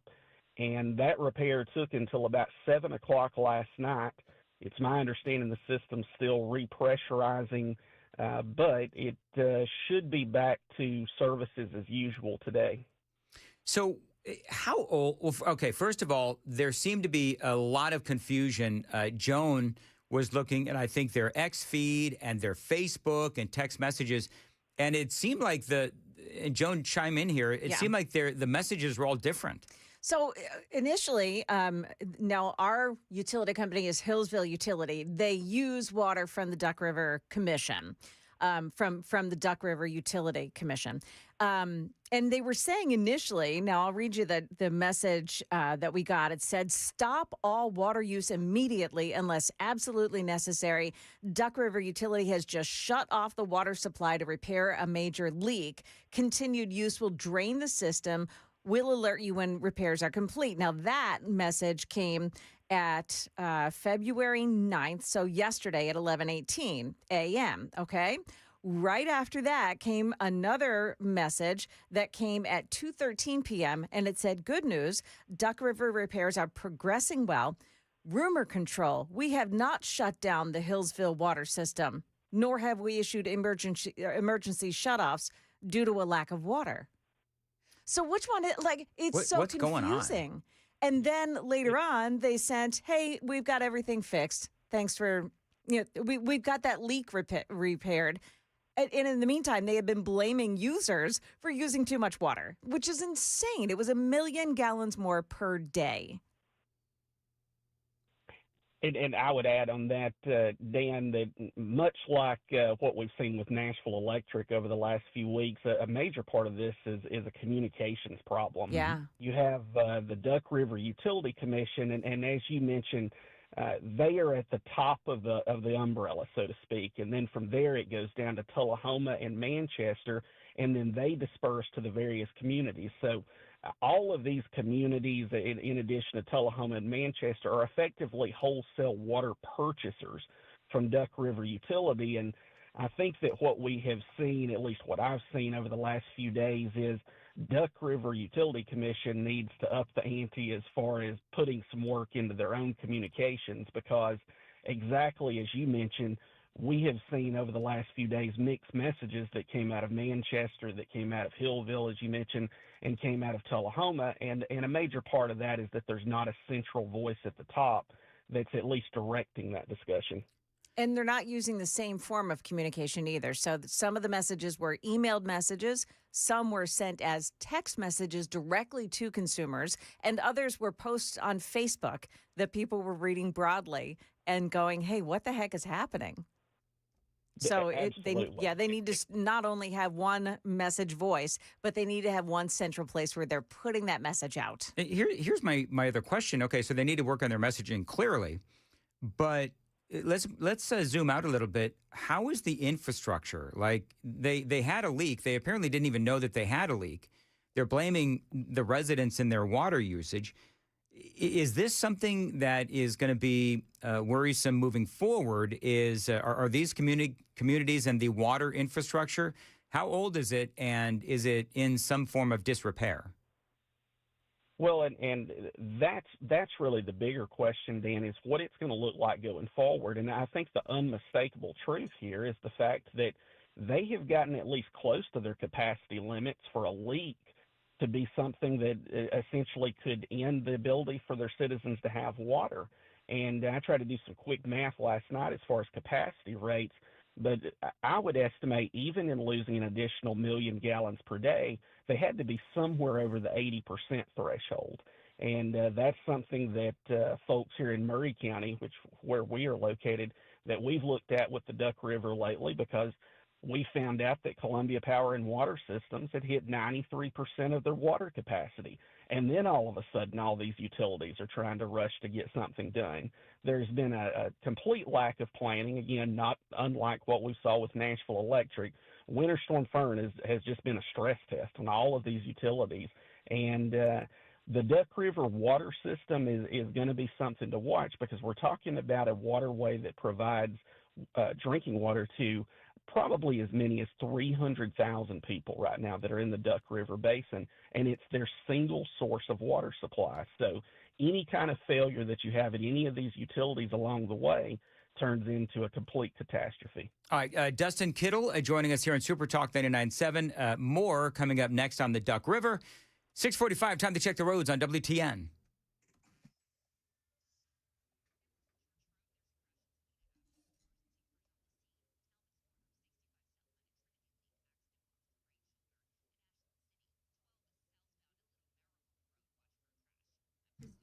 As far as weather goes, cloudy today, warm, a high of 71. All right, so Dustin, here's the other thing, is that all of these, I don't know if there, and you would probably know more than me, I don't know if there is a county in Tennessee that is not growing. So is there an easy way to, look at the Duck River and the water usage and all this? Are they going to be able to expand? Because we all know that Tennessee itself is expanding in Manchester and Tullahoma and the surrounding areas. And so there's a lot of expanding that is being done. And does the Duck River Utility Commission, are they going to be able to keep up with that growth? I think it's going to be really difficult, and that's where we've really hit kind of a precipice in time as far as what we're going to do with this development in Middle Tennessee. I looked at the population numbers last night in Columbia here locally, and in the last 5 years, we've grown as much as what we had the prior 30 years combined. And so certainly that's going to create situations to where it strains the infrastructure. And it's almost like some of these municipalities, some of these elected officials didn't take that into consideration at all. We've not built the infrastructure at the same rate that we have provided things like water permits. And it's going to take elected officials making some difficult decisions as far as controlling this growth. It's something we did in Murray County recently, to where there's been a building moratorium at the county level, but we still have cities like Columbia and Spring Hill, and it's the case all across Middle Tennessee, that are continuing to pass out permits to build. And at some point, we've got to say no. We've got to say that we don't have the infrastructure, we don't have the water resources to serve the existing residents. And we've got to stop thinking about how to make the next dollar and think about how to serve these people who are depending on this. That's what these elected officials were put in place to do. I'll tell you what, Dustin, I loved when I first moved to Middle Tennessee. My family and I moved to Spring Hill, and I couldn't get out of there fast enough because there was all of these people and all of these businesses moving to Spring Hill. And I've talked about this before. They didn't have the roads. And so I would be stuck on Main Street in Spring Hill for what seemed like forever because it felt like at the time only one real main road through town. So I don't know if I don't know if I've even been back to Spring Hill since I moved away from it. And it's a great community. People want to know, are there, if they live in this area, do you see that water bills are going to have to go back up as they contemplate how to increase and upgrade the system? Well, that's certainly been the case here in Murray County, where they've just taken out, they've approved to take out a $520 million loan. And of course, they're going to pass that cost on to the ratepayers. And it's going to be the case across the board, I think, here in Middle Tennessee. And again, the easier answer there, instead of passing this on to the ratepayers, and instead of having to take drastic steps to completely alter infrastructure, is let's slow the pace of the building. We've got, as you mentioned, places like Spring Hill, places like Columbia, they're never going to out Nashville. And what they've got that's special is this rural landscape that a lot of us wanted to come in and live in. And so I hope that elected officials over the next few years can take a hard look at that so that we can make some significant changes to improve lives for the people who actually live here. Joan, you got anything else for Dustin Kittle? I got nothing. Very good, Dustin. Just a note here that I'm watching all the mainstream media outlets, the local outlets here this morning. They're not saying anything about this leak having been fixed and that this emergency is over. They're continuing to say, hey, you're on the brink of a disaster. Everybody stop using your water. And I have talked to somebody at Channel 4 this morning. They're actually waiting for the utility itself, for the people there to wake up and call their television station and say, yeah, that's true. They won't go with what we know right now about the utility having been You literally fixed. have a text message. I sent them the text message, and they said, no, we're going to wait for the utility, the CEO or somebody of authority to say so. So they're still telling everybody that we're on the brink of a disaster. It's not true anymore, folks. And you're learning it here apparently first this morning. Wow. Crazy. I wouldn't wash that car yet, though. I still think that they're up against it a little bit as far as a capacity issue. Yeah. They did, though, as you mentioned, they did fix that valve last night around 7 o'clock. So service is supposed to be back to normal, but I'm going to bet over the next few days they're going to be watching this closely because, again, I'm going to guess that they're somewhere close to the 90% mark in capacity, and they don't have a lot of margin for error here. So yeah, they did say to continue conservation efforts. So yes, there is that. But can I ask a really dumb question? So, Dustin, how did they not? They were blaming, the people like Joan, the customers. How hard is it to find 100 million gallon a day leak? I mean, that sounds like a lot of water. How is that difficult? Well, this one, I think this one was a 1 million gallon a day leak, and I think that they caught this one right away. But I'll give you a quick example of a city that did something right. City of Mount Pleasant down here in Murray County, they recently did a leak detection, and they found out afterwards that they were leaking water out at a clip of 450,000 gallons per day. That's definitely something we need these municipalities to do, is to do leak detection, find out how much of this Duck River we are siphoning out and then pouring back on the ground. Interesting. Yes. All right, very good. Dustin, as always, thank you very much for your input here on Nashville's Morning News. Thank you. He's so smart. I heard, Sam, I heard that when Joan realized she was being blamed by the utility companies for losing that 1,000,000 gallons of water a day, she said, "Quack you," to the Duck River. The Duck River. Okay, Dan. Well, Hey, look at the time. That was terrific. 6:52 on Super Talk 99.7. Joan's got the news coming up at 7. Joan. Yeah, NES is about to go under the microscope, but they'll be investigating themselves. So we'll talk about that coming up here at 7 o'clock on Super Talk 99.7 WTN.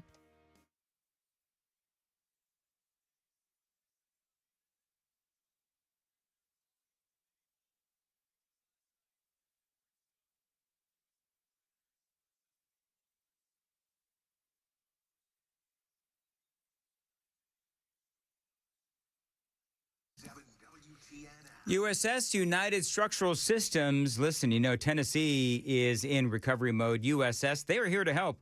We've got flooded homes and weakened infrastructure as well. Of course, you just heard Dustin Kittle talking about just that.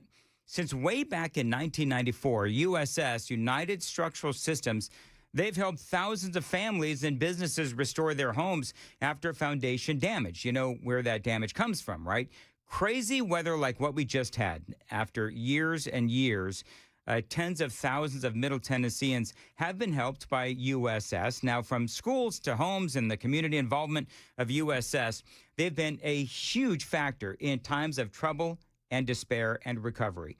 You know that USS is about to help build their 10th Habitat for Humanity home. That is amazing. 25 USS volunteers will be out in force getting her done for a needy family in Ashland City. How can they help you? Now, if you've got foundation or water issues, go with the company tied to our community. United Structural Systems. Gain peace of mind with USS and their foundation repair and waterproofing services. Find them online, USSTN.com. USSTN.com. Call them. Tell them I told you to reach out at 615-488-7855. USSTN.com.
All right, so I want to make sure that we're clear, Joan.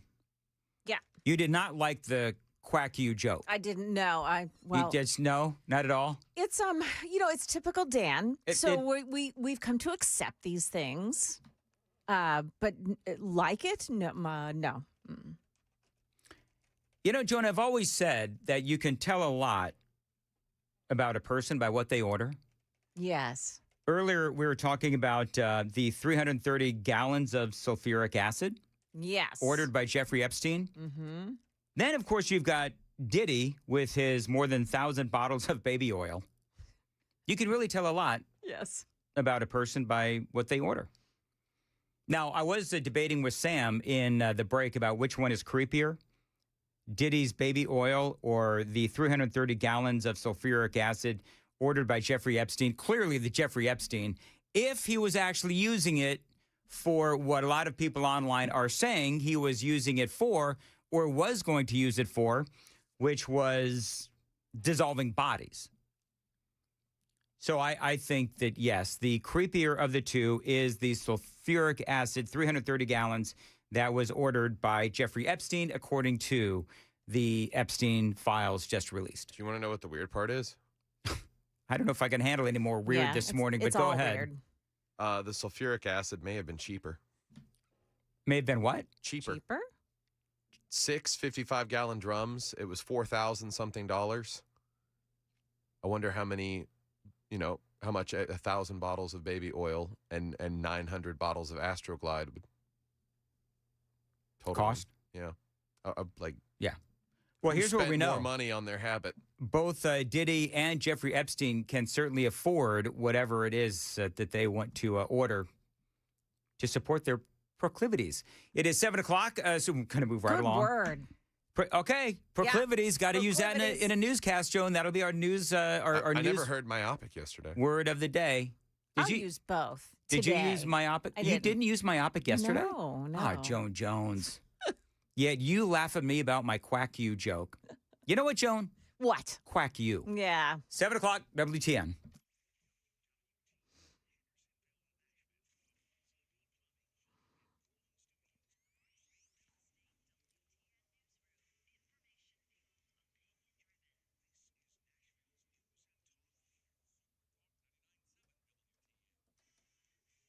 Good morning. It is 7 o'clock. I'm Joan Jones with your top stories. It is going to be warm and breezy today, and our temps will go into the 70s once again. Stick around. Stefano's got the forecast coming up right after the news. NES is about to go under the microscope. The Electric Power Board announcing yesterday it'll conduct an independent review. We did not live up to the standards Nashville has come to expect from NES during our 87 years of service to the community. We plan to conduct an independent review so that we can understand our shortcomings and improve for the future. That's NES Board Chair Ann Davis. Now, this review will reportedly investigate everyone from the CEO to utility workers. Davis says the results will be shared. Metro Nashville police arresting a man accused of pulling a knife on a runner along the Stones River Greenway trailhead in Donaldson yesterday.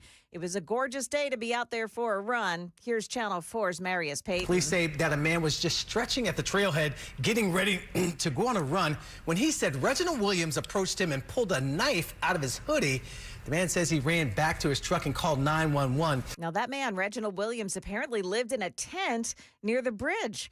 He remains in jail on a $15,000 bond, and he's scheduled to appear in court tomorrow. President Trump is rolling back an Obama-era greenhouse gas finding that is used to justify crushing climate regulations on U.S. businesses. That finding had identified 6 greenhouse gases that the Obama administration said posed a threat to public health. Now, rolling back that finding would mean that vehicles would no longer be under a mandate to measure, report, certify, and comply with regulations related to greenhouse gases. Also happening today, a White House event to announce that the Department of War will now be allowed to purchase electricity from coal-powered plants. It appears that the kidnapper or kidnappers who took 84-year-old Nancy Guthrie have cut off communication with the Guthrie family. That announcement came after a final deadline came and went last night. There have been 2 messages from the purported kidnapper that law enforcement sources told ABC News appear to have come from the same sender using the same encryption tools to cover their tracks. But the FBI has not been able to determine whether the demand is credible, saying it's not aware of any continued communication between the Guthrie family and suspected kidnappers, nor have we identified a suspect or person of interest in this case at this time. ABC's Lionel Moise. Market numbers brought to you by Beacon Capital Management, online at beaconcm.com. Right now, Dow futures minus 66. NASDAQ futures are plus 2. S&P futures are down just a fraction. That is the latest news, traffic, and weather next. I'm Joan Jones, WTN News.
.65 southbound at Trinity Lane. Looks like there's a big problem there. There's a crash off to the right shoulder, but the traffic center is telling us that there are 5 cars now on the shoulder. That may be where you're going to find, the car-eating potholes out there. We haven't heard from any listeners yet, but again, that's southbound 65 at Trinity Lane in the Talbot's Corner area.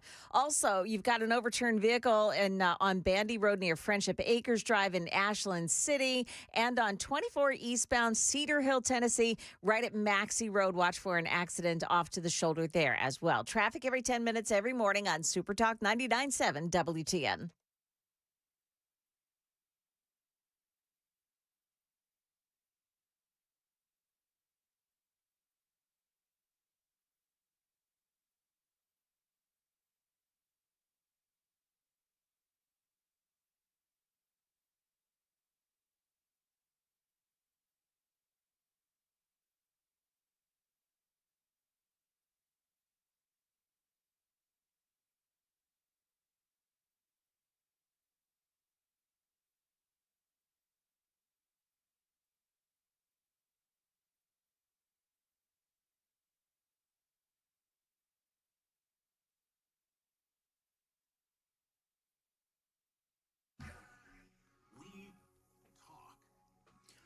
.706 on Super Talk 99.7 WTN. Good morning to you, friends, and hope you are doing well, and welcome on in to a Tuesday, February 10th of 2026. Excuse me? Do you know what that was, Joan? A brain fart. No. Well, yes. Okay. But I saw February 10th. Yeah. And I did realize, oh my God, Valentine's Day is coming. 4 days, buddy. 4 days. I love it. I can't remember what commercial. Oh, it's the Brentwood Jewelry commercial. Yeah. Where I'm telling guys you can't shank Valentine's Day. Unless Valentine's Day turns out to be a lamb shank, then you can. Whatever. Quack you. So we actually, this is what funny joke very quickly, because I got a lot to do. By the way, Sam, get the clean up on aisle Dan sound effect ready with the sweep. So Amy and I decided that we were going to celebrate Valentine's Day last weekend because I forget why. I think we have Riker next, whatever. So, but last weekend was supposed to be Valentine's Day. So I have a tradition. Every Valentine's Day or whatever, anniversary, birthday, whatever, I wake up early. I go to get some Kami coffee, and I go to get my wife, Amy, the lovely Amy, some flowers. And so that's just what I do. It just, so that she wakes up and she's got some roses or some, whatever. So I go to do that this weekend. She wakes up and I'm nowhere to be found. And so she's in a panic. She's like, where the hell is my husband? It's like 6 o'clock in the morning. I'm off getting her flowers. And she sends me a text and she's like, where are you? And I'm like, well, if I tell her, I'm going to ruin the surprise, which is a surprise to no one. Right. But I'm going to get her. I said, I'm getting you flowers. She said, why are you doing that? I'm like, what woman says, why are you off getting me flowers? I said, well, because we're doing Valentine's Day this weekend. She's like, not the flowers, you ninny. So I go all the way to Publix to get some good, decent flowers for Amy. And I'm walking in and she says, turn right back around and come home. I don't want flowers today. No flowers for you. Wow. I know. So now next weekend, which is Valentine's Day, You're going to have to go out and get flowers. I have to go out and get some flowers again. But it's all good. Do you know what my husband gives me for Valentine's Day, which I really love? What's that? He gives me a bouquet of flowers. One is a red rose. Yeah. From him. 2 are yellow roses from my sons. And 1 is a pink one from my daughter. Oh, isn't that cool? sweet? It's very thoughtful. Once again, John showing up the host. Joan does that on purpose. Yeah. Cue the sound effect. There's a cleanup to be made? Clean up on aisle Dan. Earlier, we had to clean up on aisle Joan. Yeah. Now it's clean up on aisle Dan. Earlier, I said 2 things with the Heidi Campbell story. Number 1, I guess I made Heidi Campbell into a Metro City Council member. She's actually a state senator, which I know that. I always seem to, for whatever reason, I mix up the state legislature and the Metro Council. Now, if you're a leftist, I don't care where you are. I think that you're crazy. I also said that Heidi Campbell was kicked off of the Murphy Show. And one guy said, well, technically she wasn't actually kicked off. He kind of invited her to leave. Oh, I see. Right? So if we're going to go with a technicality, then that's the technicality. But whatever. It's all good. So that's it. That's the only cleanup that I had to do on the 6 o'clock. I think that was the 6 o'clock hour. Now, very quickly, we had a Daily Dan poll because in the news today, this is where we get back on track. In the news today, NES, and Jones got the story, is now saying that they are going to be investigating the mistakes made during Ice Storm Fran, right? It's Fran? I think it's Fran, yeah. Yeah. So NES has now said we're going to do our own investigation into Ice Storm Fran. And so my question from the 5 o'clock hour was, which entity has the least amount of credibility in their investigation? Freddie O'Connell's or NES? Because Freddie O'Connell, of course, has his own commission, 2 from the Metro City Council, 7 will be appointed by Freddie O'Connell. It is my idea that Freddie O'Connell himself needs to be investigated. Hopefully, he'll include that in his little commission. And NES says they will leave no stone unturned or patch of ice to figure out where they went wrong. So I did ask the question, which entity has less credibility? And out of the 3 options of Freddie's Commission, NES, and the Metro Council in regards to investigating the power restoration in Ice Storm Fern. Oh, Fern, not Fran? Yeah. Same thing. Moving right along. NES, 48% voted in as the least credible agency to investigate the power restoration issue. Okay. 48%. But the other two combined Freddie's would be Commission, 36%, Metro Council, 17%. So people see that Metro Council is potentially the most credible source. Boy, and that's saying something of those three. Anyway, okay, thank you. Watch us on YouTube at Dan Mandis Show. Find me on X and all that. You can watch us on YouTube, Facebook, Twitter, Twitch, 997WTN.com, etc. And appreciate that you do. And you can, by the way, watch us or listen to us any time of the day. We're on 5 to 9 Central Time, but if whatever time it is you want to check it out from previous in the day, you certainly can. The SAVE Act continues to be debated in Washington, D.C. By the way, Matthew Hurt is joining us at 7:35 to talk about not only the SAVE Act, but other things as well. All of the big doings going on in Washington, D.C. The SAVE Act, of course, we've all been talking about it. This is Senator Markwayne Mullins as he lays it all out, the stupidity of those that say that they are against the SAVE Act. Listen. You can't get a bank account. You can't get a job. You can't lie. You can't get a loan. You can't buy tobacco. You can't buy alcohol. You can't even sign up for government benefits unless you have an ID. But somehow, when it comes to voting, it is going to limit the ability for people to vote, or they may not have an ID. And you're going, really? But these are the same people that wanted to move alcohol and tobacco from 18 to 21, and you had to show a proof of ID. I don't get it. You can't argue with crazy, but that's exactly what they sound like. You know, you can't argue with crazy is one of the best things that that Markwayne Mullins, senator, the junior senator, has said. Now, remember what the SAVE Act will do, and I feel like a broken record, but it'll force people to show ID when they register to vote, maybe to even vote when the new SAVE Act comes down the pike. I believe that should happen. Most rational people do. No, I don't believe that Donald Trump and the Republicans are trying to, and I'm going to air quote this, nationalize the elections. We've had the media actually applying some pressure now to Democrats who have seen that polling shows the vast majority of Americans do believe that people should have to show ID to vote. It's Jim Crow 2.0. So says Chuck Schumer and the Democrats. That, by the way, is never going to get old. You want to hear from the director of the Brennan Center? His name is Sean Morales Doyle, and he had this to say about it. It's not common sense to require these kinds of documents for people to register to vote when we know that 21 million adult American citizens don't have ready access to a passport or a birth certificate, which is exactly what they'd have to show in order to get registered to vote if the SAVE Act would pass. Isn't that the exact number of votes that were counted differently in the 2020 and 2024 election? Perhaps. Do you know anybody that doesn't have a birth certificate or can't get? I mean, it takes.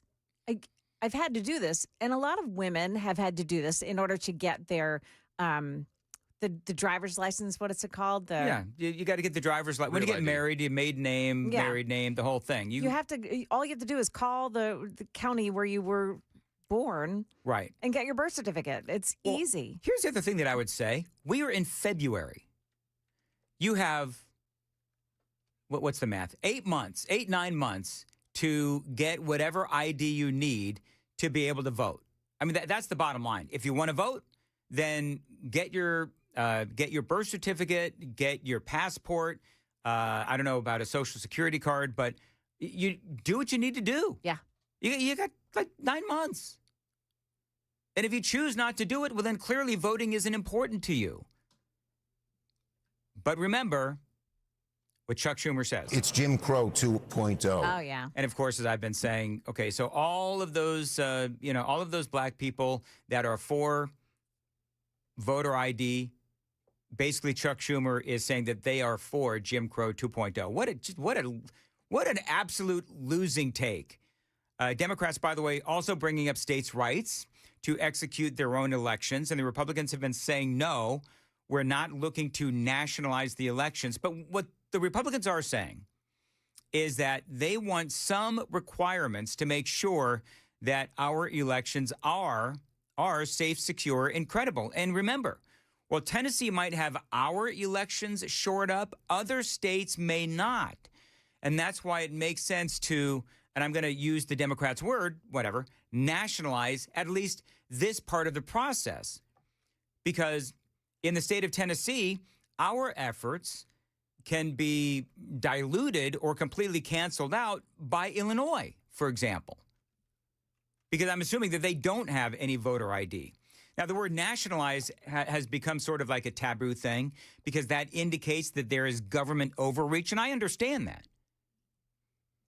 But what we're doing is we're simply asking that states have responsible elections.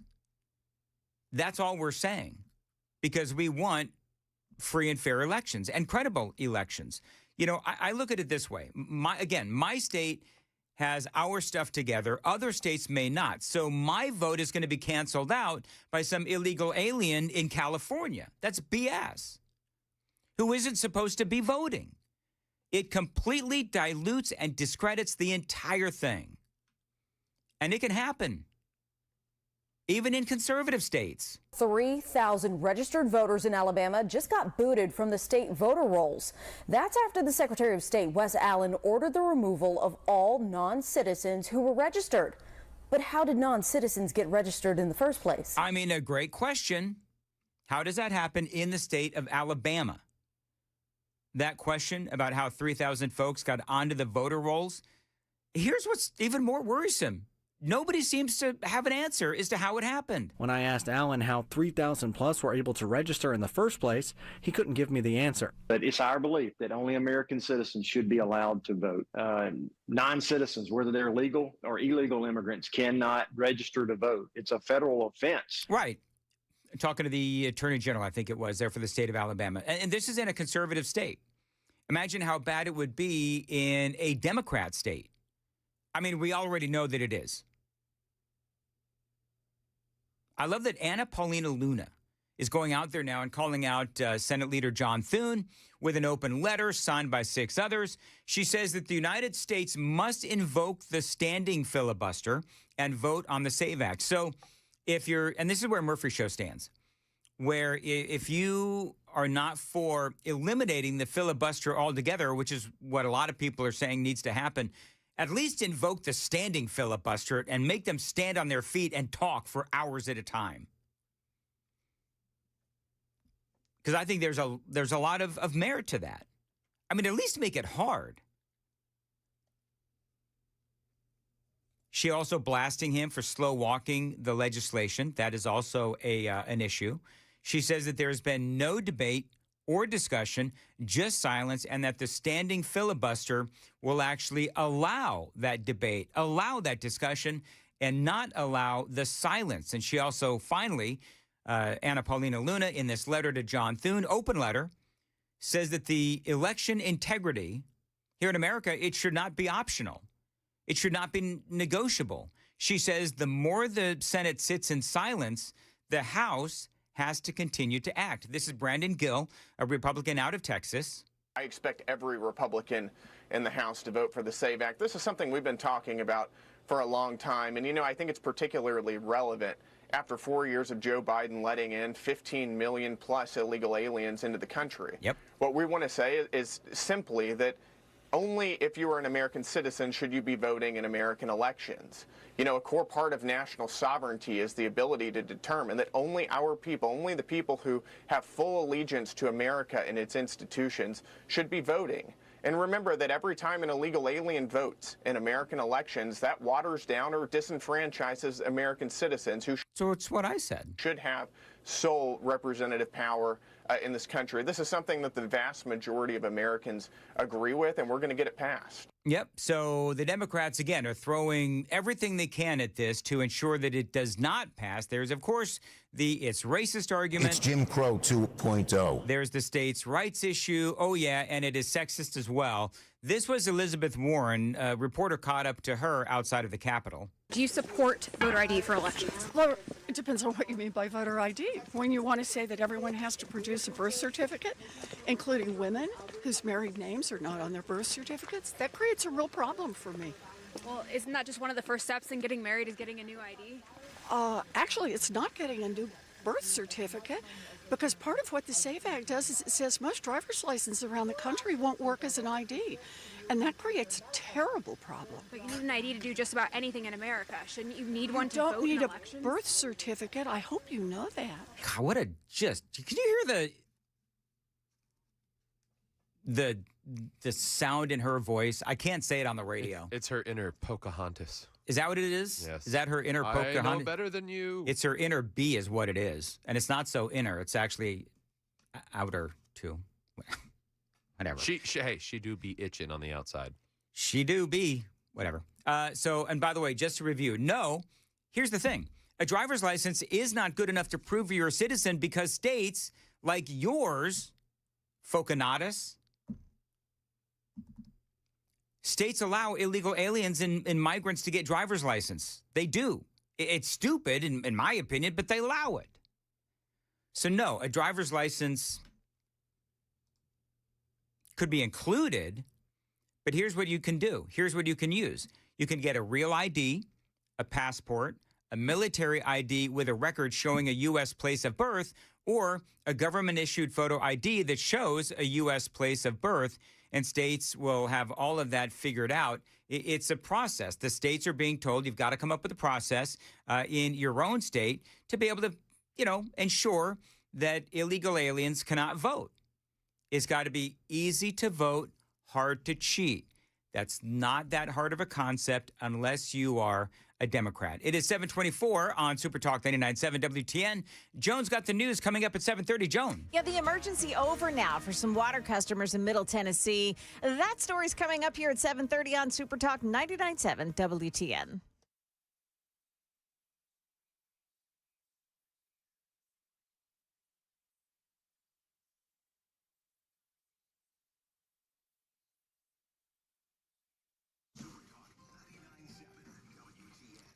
Hey, it's Dan Mandis, and Contours wants to help you feel better and look better. It's going to be like 70 degrees today. So a lot of people are going to be heading off to the park. And listen, I don't know about you, I can feel the warmer weather coming. So you want to look your best and feel your best heading into spring and summertime. Contours can help you. They are experts in red light technology, and they can use that red light technology to literally melt inches off of your midsection. Now, they can get you started for just $99 to see if it works for you. No contracts and no gimmicks, just a guarantee that you are going to lose 2 inches in the belly, or that first visit is absolutely free. I've done it. Matt's done it as well. It is now your turn, friends. It takes an hour a week. It is FDA cleared. It doesn't hurt, and no, it doesn't damage you. It is red light-based technology. It is all the rage these days. It is new, and it does work, and Contours does indeed specialize with targeted fat loss, facials, and a whole lot more using that red light-based technology. Now, you go. You try it. You like it. You buy a Belly Buster package and you get 3 free maintenance visits. That saves you $1,500 when you mention my name. But it does all begin with that $99 special. That's going to get you that first consultation and that treatment right now. You get that $99 special if you are one of the first 10 callers. 615-236-9960. 615-236-9960. Get that all-important first consultation for just $99. 615-236-9960. ContoursLLC.com.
Good morning. It is 7:30 now, and I'm Joan Jones with your top stories. The Tennessee U.S. Senator Bill Hagerty has filed a complaint with the FCC over Verizon's actions when the Biden administration investigated Republicans over the contested 2020 elections.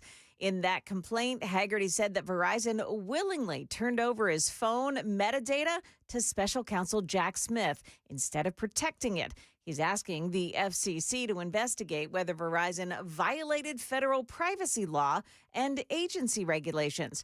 For its part, Verizon says it complies with what they call lawful subpoenas and court orders. It appears that the repairs on a leaking water line or valve are now complete, and the water supply is improving for customers of Duck River Utility. That's according to a text message received by customers last night. The commission is asking residents, though, to continue conserving water to allow the system to refill storage tanks and to stabilize operations. Prior to the repair, the utility warned of a complete water system failure. An amazing ending to what could have been a catastrophic plane crash. Scary landing for a small plane in Gainesville, Georgia. Right after takeoff, engine issues cropped up, and both of the pilots on board realized they wouldn't be able to make it back to the airport. One radioing this emotional message. Please tell my wife, Molly, I love her, and my parents. That captured by liveatc.net. The plane setting down on a busy road, hitting three vehicles. Its fuel tank popped off and flew through the rear window of one of them, but officials say no one, believe it or not, was seriously hurt. Sherry Preston, ABC News. That is the latest news, traffic, and weather next. I'm Joan Jones, WTN News. 7:32, Dan Mandis here, Super Talk 99.7 WTN. Super Text line is open, by the way, 615-737-9986. Want to tell you about my friends at Xfinity and their 5-year price guarantee gold medal celebration. Listen, when Team USA is on, you can almost see the moment a kid starts believing they could be next. Now, while Xfinity cannot guarantee that, they can guarantee something just as important, that your internet price won't change for 5 years. No contracts and no commitments. So while your kid is ordering gear online, streaming highlight reels, or video chatting with coaches, your Xfinity internet price is not going to budge. And who knows, by the time the next Olympic Winter Games rolls around, your kid could be getting fitted for their very own Team USA uniform. And by the way, guess what? You will still be paying the same price for reliable Wi-Fi for 5 years with Xfinity. And there's even more to enjoy with the Xfinity Gold Medal Celebration. Right now, through February 22nd, get our best price on gig Wi-Fi for 5 years, guaranteed. That is just $50 a month, plus get Peacock Premium included for 2 years. That is a $10.99 a month value. Xfinity, imagine that. They are a proud partner of Team USA.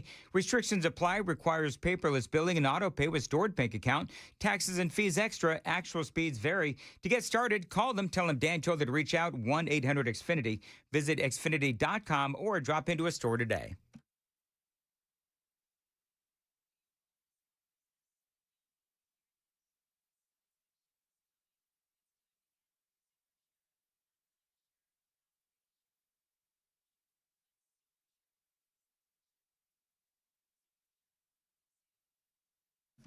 $7:34, Super Talk 99.7. Matthew Hurt is coming up next here on Nashville's Morning News. Guys, if you didn't meet your goals in January, help is just a phone call away. At Low T Center, they are expanding their New Year's promo to February. The ice kind of screwed everybody up. You could book a free testosterone test and pick up discounted peptides and GLP-1 while you're there. So if you've been feeling exhausted, maybe you've lost your drive, book a free testosterone test at Synergenex and Low T Center. No risks, no commitments, just answers. Now, if you need testosterone replacement therapy, don't pay hundreds of dollars out of pocket for a franchise or settle for a low-dose TRT from your doctor just for insurance coverage. No, Synergenex and Low T Center, they do take most insurance plans and customize each dose of TRT for maximum and safe results. Go to Synergenex.com, that's Synergenx, Synergenex.com or lowtcenter.com to book your free test today.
40 eastbound in Hillwood, just past Charlotte Pike, exit 201. There's a crash and 2 left lanes are blocked off by it. Also, Laurel Hill Bell Road at Rice Road. That's the scene of another crash. Traffic every 10 minutes every morning on Super Talk 99.7 WTN.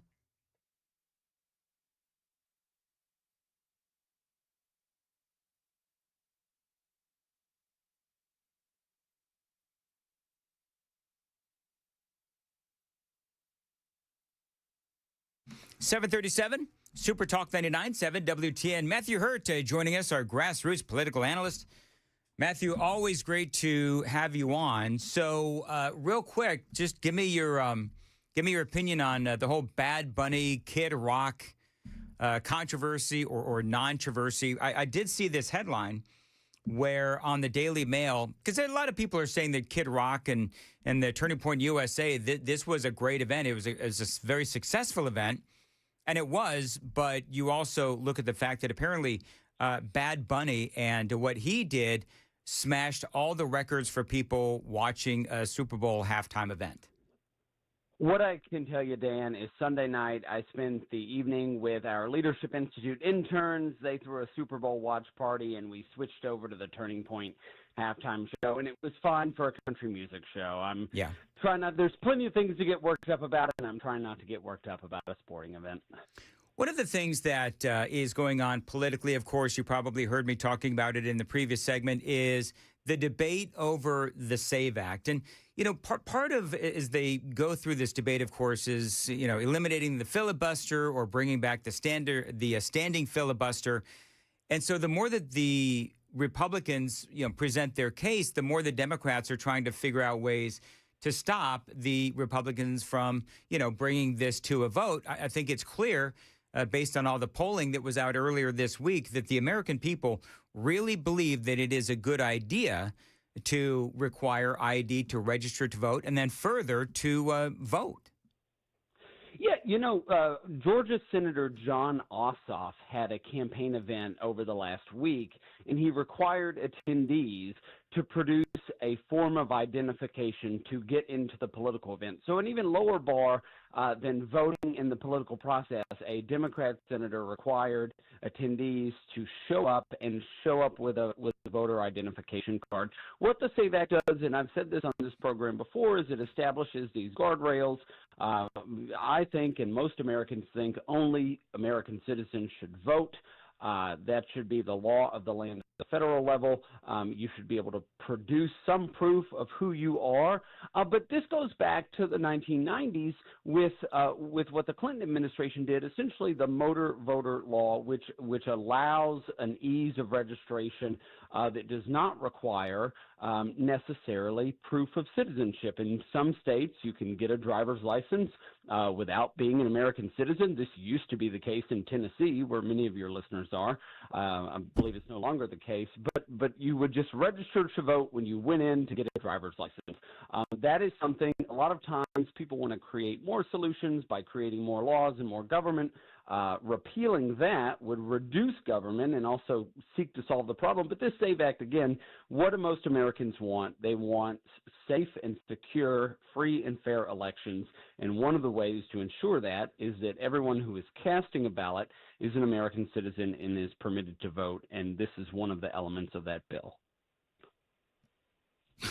Turn the microphone on, Dan. One of my favorite pollster guys is Harry Enton on CNN. And I'm just seeing this right now, and so I'm going to react to it, and you can react to it too. Matthew Hurt joining us. Democrats, proud to be an American. Extremely or very proud. In 2013, 83% of Democrats, according to CNN, they were very proud to be Americans. Late 2025, that number, Democrats, that has dropped to 31%. Why is that? It's so puzzling to me that they continue to believe that, and by the way, that number is down for Republicans as well. In Republicans, 2013, 92% of Republicans were extremely proud to be Americans. That is down, but only down to 80% as of late 2025. So the numbers for Democrats have fallen off the table about being proud to be an American. Why are Democrats no longer proud to be Americans? Well, let's step back and take a look at what this means. For a country to be a coherent, successful country, there needs to be a number of things. Michael Savage used to talk about borders, language, and culture. Those are the things, three of the elements. The fourth element, I think, is a general sense of patriotism or respect or appreciation for the institutions that make the country great. Italians are proud to be Italian. The French are certainly proud to be French. And this is now a partisan issue, by and large, in the United States, and it contributes to the unraveling of America's greatness as a culture, and it should be concerning to anyone. Now, some people will say, well, it depends on who's in the White House, but there are many, many things, and especially as we embrace America's 250th anniversary this year, there are many things that many Americans, regardless of partisan ideology or affiliation, should be proud that this country stands 250 years in for the truths and the institutions and the things that we stand for enshrined in our Constitution and Bill of Rights. It is unfortunate that many Americans treat this as a partisan question. I think America as an example of Western democracy through a constitutional republic is the greatest form of government, and there are many things to be proud of.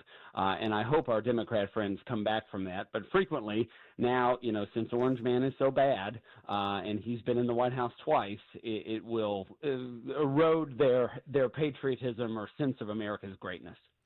It is sad, and one of the things as you look at the numbers, and I took some pictures of the TV so that because I actually find this stuff really interesting. Part of that starts at an early age, obviously. So when you have all of these kids being young adults being indoctrinated into basically that kind of a mentality in college, it's horrifying. And so the more that we allow this kind of indoctrination to happen in the colleges as parents and as a nation, the worse that is going to get. And I guess part of my interest in this story is the clear distinction between Republicans and Democrats, because Republicans, even though it's down a little bit, I think it was 92 to 80% over the last 10, 15 years, clearly Republicans by and large still believe that America is great despite what the Democrats have done to our country. Well, even before college, this is, what does your mom and dad tell you about your neighbors? What do your mom and dad tell you about the police in your community? All of these things, beyond what just happens in K-12 schools and in universities, and in Virginia, they're trying to, the Democrats are trying to pass a law to teach January 6th in elementary, middle, and high school. Are you classes. kidding me? That is 100% something that is happening in Virginia right now. We can't teach about the Holocaust, or it isn't mandated in state law, but we can teach about January 6th. And so it's all of these things, the institutions, education, K-12 and university, but also what do your parents teach you? My dad was a hardworking electrician. My mom worked as an administrative assistant and a secretary and did a few other things. And I saw through the example that they shared that working hard would allow you to get ahead, and America is the greatest country. And so there are elements in law and in the education system that we can talk about it at the state level and the federal level, but there are also, what are the cultural things that we learn in our communities? Many first-generation Americans who came here because their parents saw the American dream or America's greatness were also taught many of the same things the listeners were taught. America is great. If you work hard, you can get ahead. If you get a good education, you can find opportunity. And that is being unraveled as a process and as a political issue by Democrats in state governments and in the federal government. But it is a cultural thing that your listeners and me and you have to take responsibility and say, this is what makes America great, and we have to embrace and promulgate these values. I don't know why I was so surprised. I actually missed that story where they're going to, and I think we're in the middle of the ice storm. That was 11 days ago when that was a story of Virginia schools wanting to teach January 6th. I mean, you can only imagine that is going to paint Republicans in a bad way. Although you could kind of look at January 6th as, the Democrats and Nancy Pelosi not being prepared because Nancy Pelosi famously denied additional law enforcement on that fateful day. So we'll continue our conversation with Matthew Hurt. 747, time to check the roads on WTN.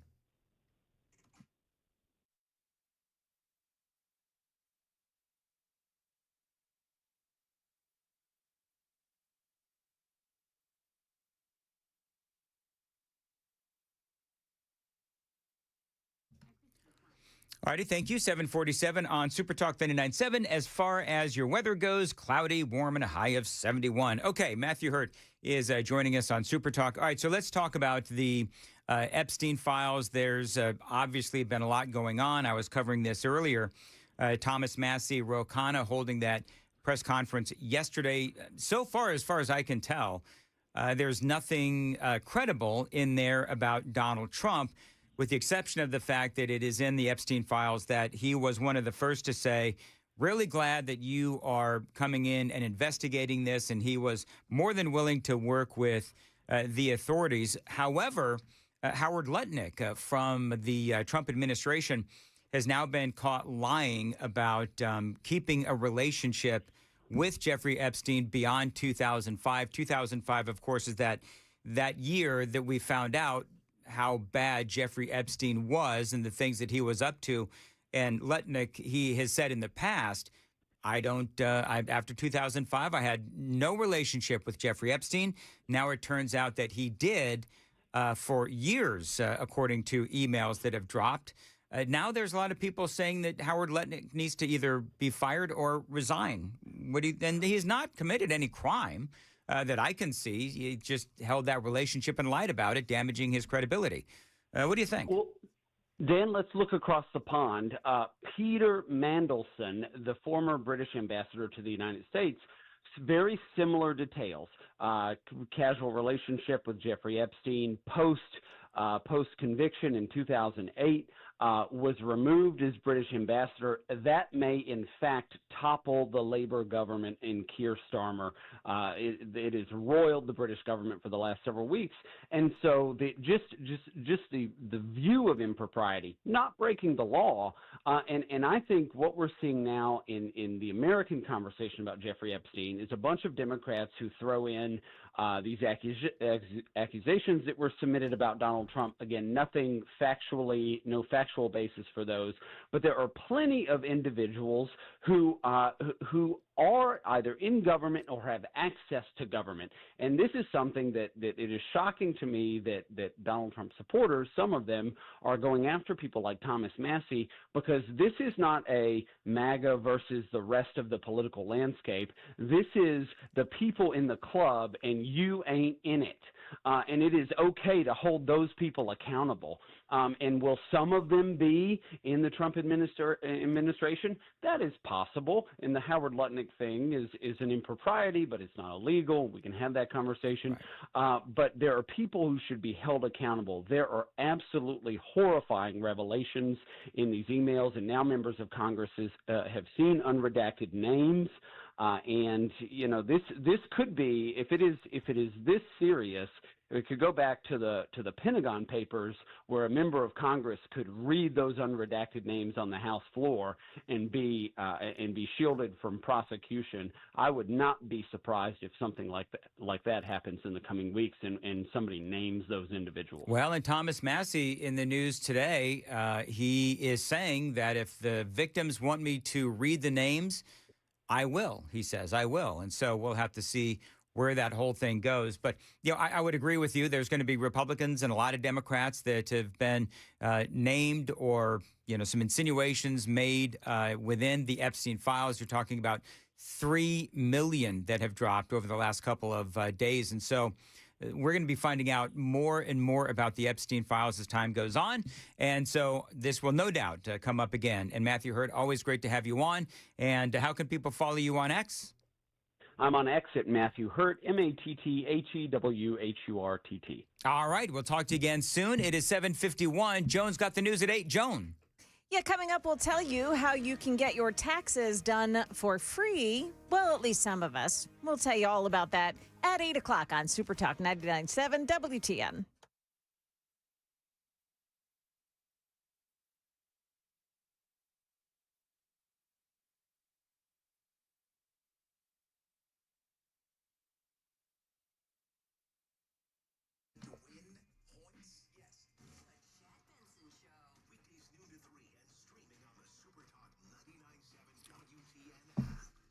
Hi, everybody. Dan Mandis, and got to tell you that when I first came to Middle Tennessee many years ago, I was riddled with chronic back and neck pain, but no longer, thanks to the Wellness Institute of Nashville. So if you are suffering with any number of things like back and neck pain, sciatica, slip or bulging spinal discs, herniated discs, spinal stenosis, numbness or weakness in the arms and legs, fingers or toes, well, that can all be a past memory thanks to the Wellness Institute of Nashville.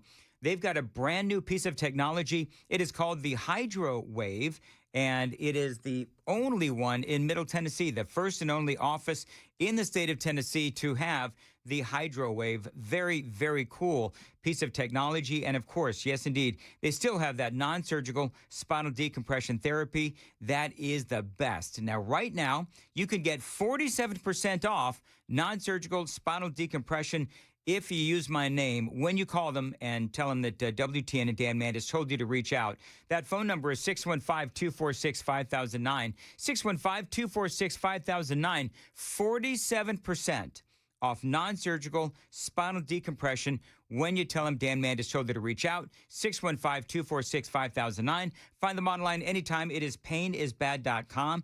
Painisbad.com.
$7:56, Nashville's Morning News, Super Talk 99.7, WTN. Sally says, why aren't the victims of Jeffrey Epstein releasing the names?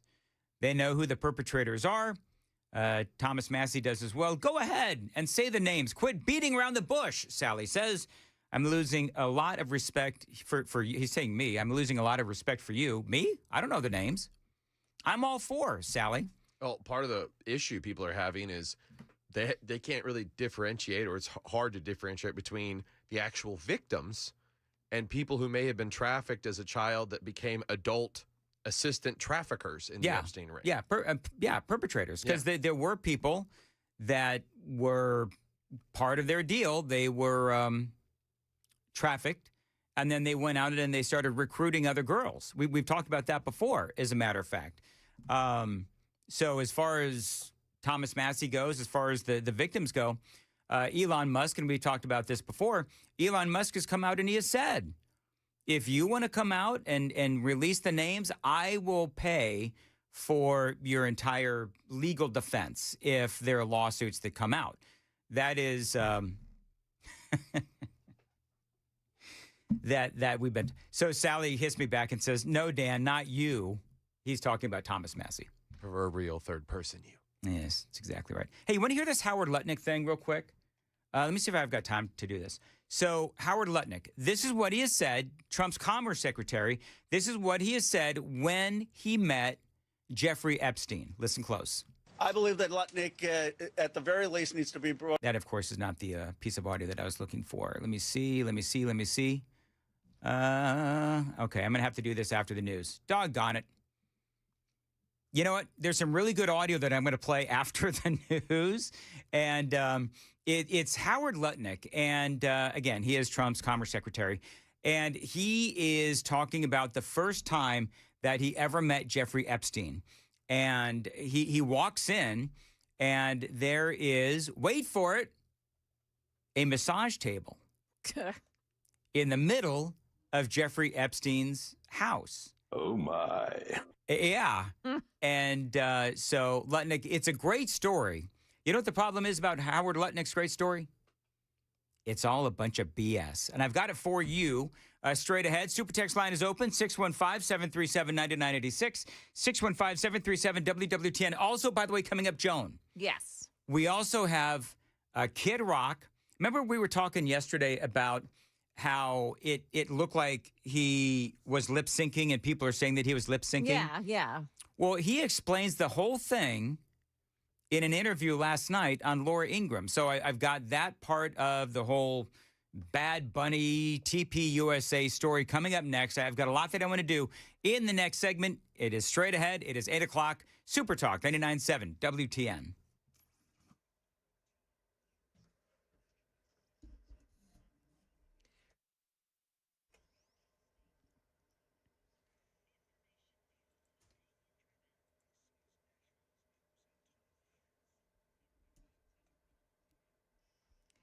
Good morning. I'm Joan Jones with your top stories. We're at 54 degrees already this morning. It'll be warm and breezy today, and temps will go up into the 70s once again.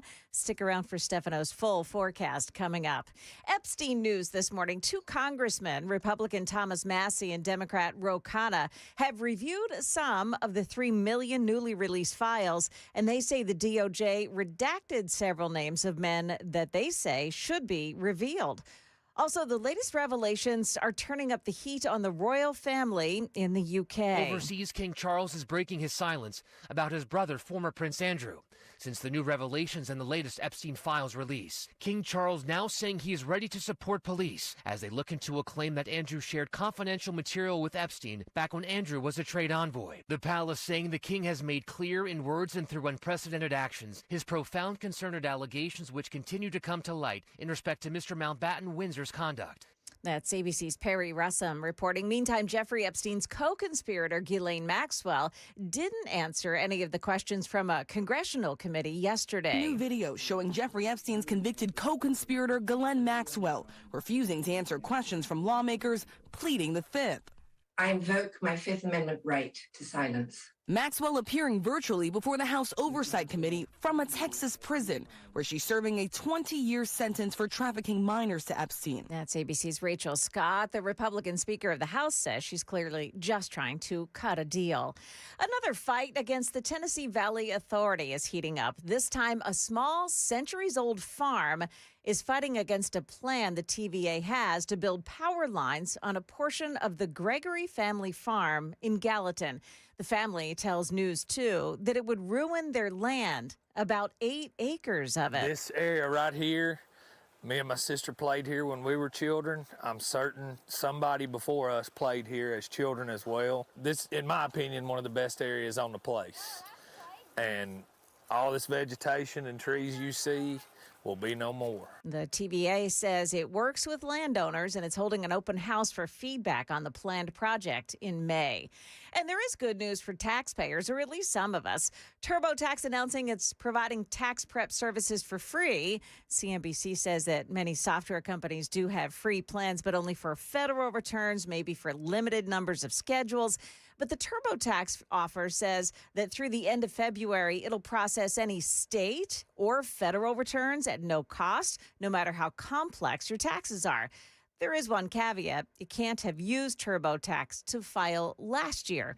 So it's new customers only. Man, that's kind of BS. Yeah, it kind of is. Can I just say that is because I think I'd have to ask Amy, but I think we use TurboTax. So I guess if you go on the website and you try to put your information in, it'll tell you if you can or can't use this free service this time around. Yeah, that's kind of BS. Yeah. I mean, I get it, looking for new customers, and this is what, it's like to use our software. But I mean, we've been TurboTax customers for a long time, matter of fact. I don't think you qualify. No, but I think that's BS. We should qualify just because we've been using it for a long time. Why should new people get all the accoutrements of a free service? Mm-hmm. You can file your complaint in the bin over there. Yeah, the circular file. That's the one, yeah. We got a lot of those around here. Anyway, go ahead. Market numbers brought to you by Beacon Capital Management, online at beaconcm.com. Dow futures right now are minus 24, NASDAQ futures plus 11, and the S&P futures are down a fraction. That's the latest news. Traffic and weather next. I'm Joan Jones, WTN News.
Couple of problems on 40 this morning. Eastbound lanes in Bellevue. You've got the off-ramp to southbound Bellevue, exit 196. There's delays on the off-ramp there. Looks like folks are diverting off of eastbound 40 because of a crash, and the right exit lane of eastbound 40 is jammed up. So, yeah, you've got eastbound 40 in Hillwood, just past Charlotte Pike. That's where the accident is, and 2 left lanes are blocked off by it. White's Bend, Ashland City Highway at Bull Run Road. That's a crash crash involving injuries, and another in Antioch on Pinhook Road at Grovedale Trace. Traffic every 10 minutes every morning on Super Talk 99.7 WTN.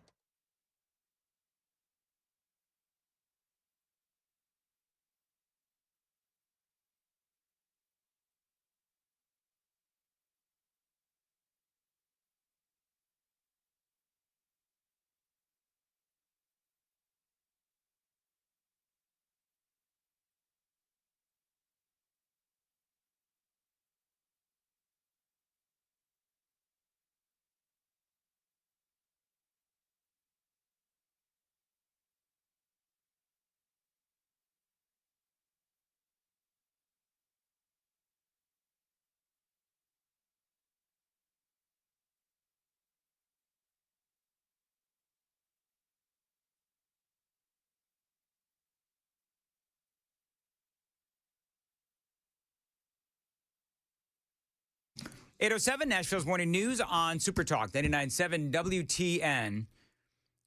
All right, real quickly, Joan, I want to just real quick. It looks like the Guthrie family. Yes. So there is now no communication between the ransom seekers and the Guthrie family for Nancy Guthrie. Right. So what are they thinking? Are they thinking just? I mean, Well, she's also what's not known is whether or not the Guthrie family paid that Bitcoin demand, if they paid any money. Yeah. And now they're getting no response after they've paid. So there's a lot of questions. I have a lot of questions about some of the language that was used by Savannah Guthrie in her appeals. Very odd language. But it seemed very scripted and almost like it was a response to the notes or the ransom notes that they were getting. Yes. Because when she did this most recent one yesterday, she was speaking to Americans. She wasn't speaking anymore to the kidnappers. Right. She was yeah, speaking to because Americans. she was asking Americans if you don't even have to be in Tucson if you know anything, that kind of a thing. Yes. So very, very odd. So, yeah, there's no more communication. And they are the FBI and local agents are going back to, again, Nancy Guthrie's property today. Yeah. And they're also going back to the sister's property again today. They say expect for there to be police out there. The sister with the husband? With the Italian husband, yes. The Italian, because there are some people online that were saying, well, he's a suspect. I don't know if he is or not. He's not been named as a suspect. He has not been named officially as a suspect. No. Okay. See, that's the There's thing. There's not about, even a person of interest. That's the thing with people online is they try to make the case, and I wouldn't call them conspiracy theories. I would just call them theories where people are saying, look at this guy, look at this guy, look at this person, look at this person. So yeah. What do you think? I've got a bad feeling about this. I do too. Yeah. I have a bad feeling about the family. Yeah. All right. 8:10, Nashville's Morning News. Super Talk 99.7. All right. So real quick, let's talk about Howard Lutnick, Donald Trump's Commerce Secretary, and Ro Khan and Thomas Massie. Of course, they are working really hard to get the Epstein files released. 3 million documents that were released a couple of days ago. They're upset because of the unredacted, the redacted documents. There was a lot of them that were released. And of course, if you remember the Congress and the Trump administration, President Trump signing the legislation saying that, no, there are not to be any redactions. There's still a lot of redactions in the 3 million pages that were released. And so Ro Khanna and also Thomas Massie, they're frustrated because there are 6 men who have been, their names and their photographs have been redacted. So the big headline out of the big release from last couple of days, and I played audio earlier in the program from the 2 congressmen, and they're saying, listen, we said no redactions, and there are still redactions in this thing. They were asked specifically about Howard Lutnick. What we're after is the men who Jeffrey Epstein trafficked women to. We want those names published. We're not out to embarrass people. And the problem is we went in there hoping to see that in 302 forms. What we found out is those 302 forms were redacted before they got to the DOJ. So, but our legislation directs the FBI, which is the agency that produced those 302 forms, to also produce these documents. Right. So you've got the FBI, you've got the grand jury documents as well. And basically what they're saying is, listen, the DOJ received these documents already redacted by the FBI. So, you've got to look at Dan Bongino, who has left the FBI now. You've got to look at Kash Patel, who is running the FBI now. Both of those guys, along with Pam Bondi, they were saying for a long time, talking about, the Epstein documents and the Epstein files and so forth. And so now it's time for Kash Patel. Pressure is on him to release the unredacted documents. According to these two, the documents were redacted when they went to the Department of Justice. Now, Howard Lutnick. This is what they said about Howard Lutnick, Donald Trump's Commerce Secretary. I believe that Lutnick, at the very least, needs to be brought before Congress. I think, based on the evidence, he should be out of the cabinet. But it's people say, "Oh, you're just a Democrat saying that." No, look at what he is, how much influence he had with Epstein, and he wasn't transparent about it. But again, it's not about Lutnick, and it's not about any particular person. So the files show that Lutnick did remain in contact with Jeffrey Epstein long after 2005, which is when all of this came to light. So this has been Lutnick's story. Joan, real quick, is there anything going on in traffic?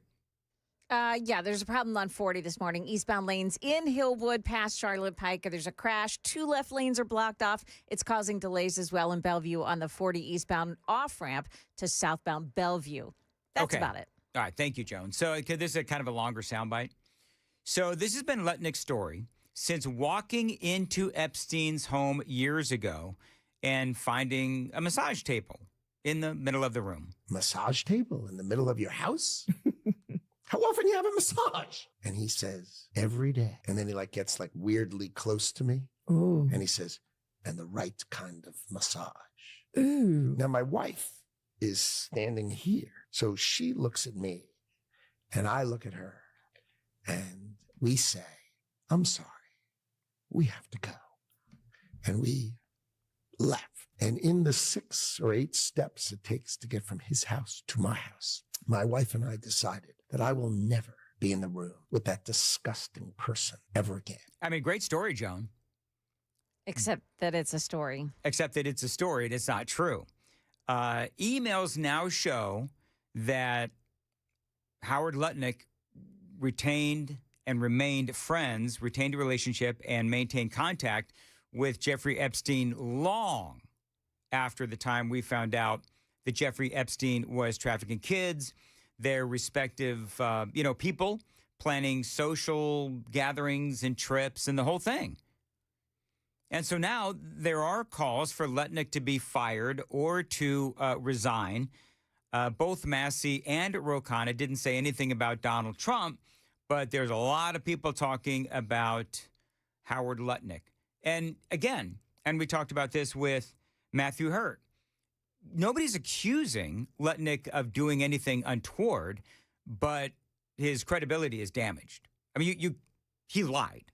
Clearly he lied if you believe the documents that have been released.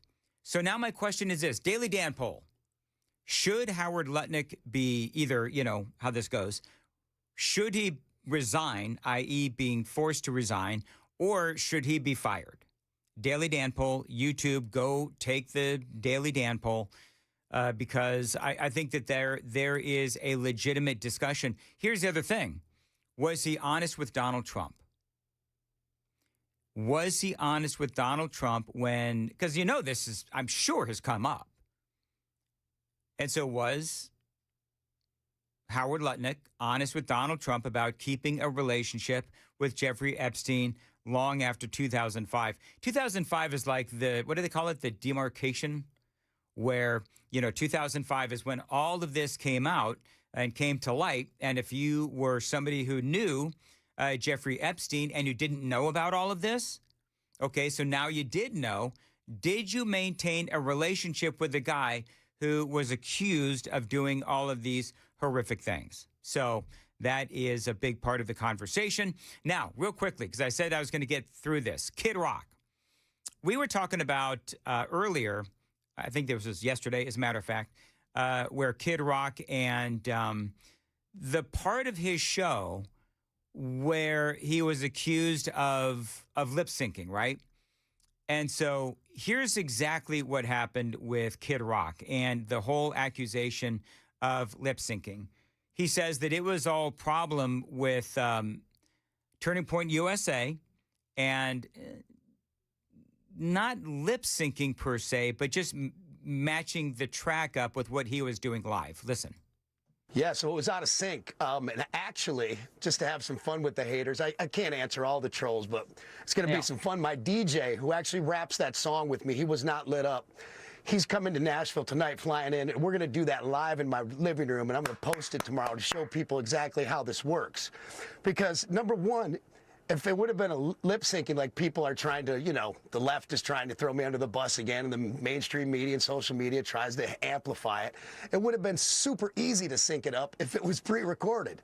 It was very difficult for the Turning Point production crew, who, by the way, I can't say enough good things about, but this was very difficult for them. I'm jumping around the stage like a rabid monkey, rapping my song, and I'm taking breaths, and my DJ's filling in the other parts of it, and it was I even told him when I saw the rough cut, I was like, you guys got to work on that sync. It's off. So it was just a syncing issue that they had, and I know they tried to get it right. It was very difficult, but I'll answer all the haters tomorrow, and we'll put them back in the shut up and go back to trying to report the fake news. So that is Kid Rock. And it sounds like he explains it well. That makes sense to you, Joan? Yeah. Yeah, it does. All right, good. A lot of people, by the way, including people on the left, actually agreeing with Donald Trump on the halftime show. Remember, Trump came out and just blasted Bad Bunny. And one Stephen A. Smith, of course, who at times, not all the time, but at times, is a voice of reason among the left. If most people don't understand the lyrics because you're speaking it in what they deem to be a foreign language, that is a legitimate point that the president made. That doesn't mean they had a problem with it. I'm just saying his statement that most people didn't understand anything he was saying. There's millions upon millions of Americans that would have wanted to hear something in English other than Lady Gaga. I mean, very true. Very true. Also, and we talked about this way back in the 5 o'clock hour. There's a man who died for all our sins, hanging from the cross. You can give your life to Jesus, and He'll give you a second chance till you can't. Kid Rock's version with the extra verse has reached #1 on iTunes. Take it while you got a chance. I was singing this all day yesterday, Joan. I love it. All day long. I mean, I listened to it over and over again. If you're gonna love somebody, hold them as long and as strong and as close as you can. Take care. So very emotional, and again, Kid Rock, of course, adding that extra verse. He was actually asked on Laura Ingraham about Bad Bunny and about the fallout of his singing in all English, in all Spanish, and so forth. This is what he said. I thought it was interesting, actually. Kid Rock, believe it or not, and I believe it, Kid Rock actually taking the high road. Listen to this. Kid Rock and Laura Ingraham. Like most people, I didn't understand any of it. I mean, I saw there's a lot of dancers and a lot of big to-do stuff. And, he said he wanted to have a dance party. It looked like he had one. Not my cup of tea, but I don't fault that kid for, doing the Super Bowl, getting in front of a global audience. I fault the NFL for putting him in that position, and Turning Point for having to come out and have an alternative for people to watch, It's just poor kid. So, I mean, I don't know if I agree with Kid Rock on, Bad Bunny's a poor kid. I mean, he's laughing all the way to the bank or crying all the way to the bank. And I'm assuming, and we were talking earlier about the fact that there's some people that are saying that his Super Bowl performance was the most watched ever. It depends on how they measure this stuff. It's like you look at Prince and Michael Jackson, and if their Super Bowl performance was done today, how they would fare. Because I think clearly, if you look at what Bad Bunny did and you compare that just from an artistic standpoint to what Prince did and what Michael Jackson did, Bad Bunny, in my opinion, doesn't even compare to Prince or Michael Jackson. So, but whatever. I mean, listen, to each his own. I think there's a lot of people that were obviously put off by the fact that what he was doing was in Spanish. Go ahead, Sam. I see your mic is on. I have the numbers. So the preliminary estimates are 135.4 million viewers for Bad Bunny. He didn't blow anybody out of the water. Kendrick Lamar in 2025 had 133.5 million viewers. And then it goes all the way down to Michael Jackson in 93 with 133.4 million viewers, and he did not have the luxury of the internet. Yep, that's the thing. That's the thing. So before, people start saying, oh, look, Bad Bunny had all of these, viewers or whatever it is, whatever. I think the fact that, and I did a much longer segment on this in the 5 o'clock hour. You should stream or go back and listen to the 5 o'clock hour when you can. But I think that for people to, praise Bad Bunny for, what he did. Listen, he did what they paid him to do. Bottom line. I didn't like it because I didn't know what the hell he was saying. And a lot of people. But here's the deal. The template has now been set for a Turning Point USA or any other organization to do their own Super Bowl party or their own halftime show. And so I love that template has been set. As I said yesterday, I really do actually hope that we do see Turning Point USA do this every single year. And I think, didn't they come out and they said that they are going to do this next year as well? I think they came out and said that. Not sure. I am sure, though, that he didn't get paid to do this. This was all for free. Kid Rock? No, Bad Bunny. He didn't get paid to do that? Performers don't get, it's the album sales after the fact is what you're working huge. for. It's a huge opportunity for them. So, all right. 8:24, Nashville's Morning News on Super Talk 99.7 WTN. Got a lot more straight ahead.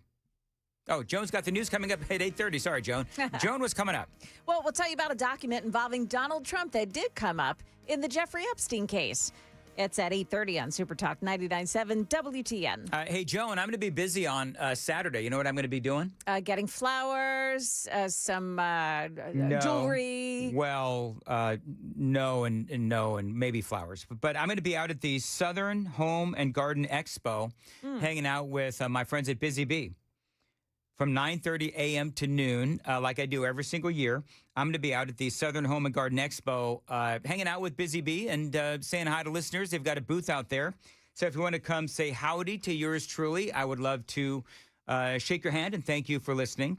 And again, that's going to be 9:30 to 12, the Southern Home and Garden Expo, Busy Bee, Plumbing, Heating, and Cooling. Now, they've always got great ways to save you money, including here in the month of February. The Valentine's Sweetheart Deal giveaway is going on right now. New customers, when you join the yearly Beehive membership anytime in the month of February, you are automatically registered to win the Sweetheart Deal giveaway. One lucky winner is going to enjoy an exclusive relaxing massage from Third Coast Salt, Wilson County's best, and you're going to get a $100 Visa gift card as well, a romantic dinner for two. Tune into the live drawing. It's going to happen on Friday, February 13th on Facebook Live. And by the way, when storms hit, Busy Bee has your back with storm-focused savings ready to protect your home. Right now at Busy Bee, get 40% off a whole home surge protector with repairs, and you can take $500 off whole home water repipes as well. And don't forget the Busy Bee favorite. It's the mighty 93 or free main line clog promotion. If they can't clear it, you don't pay. Call them. Tell them Dan told you to reach out. 615-775-7833. 615-775-7833. BusyBeeHVAC.com.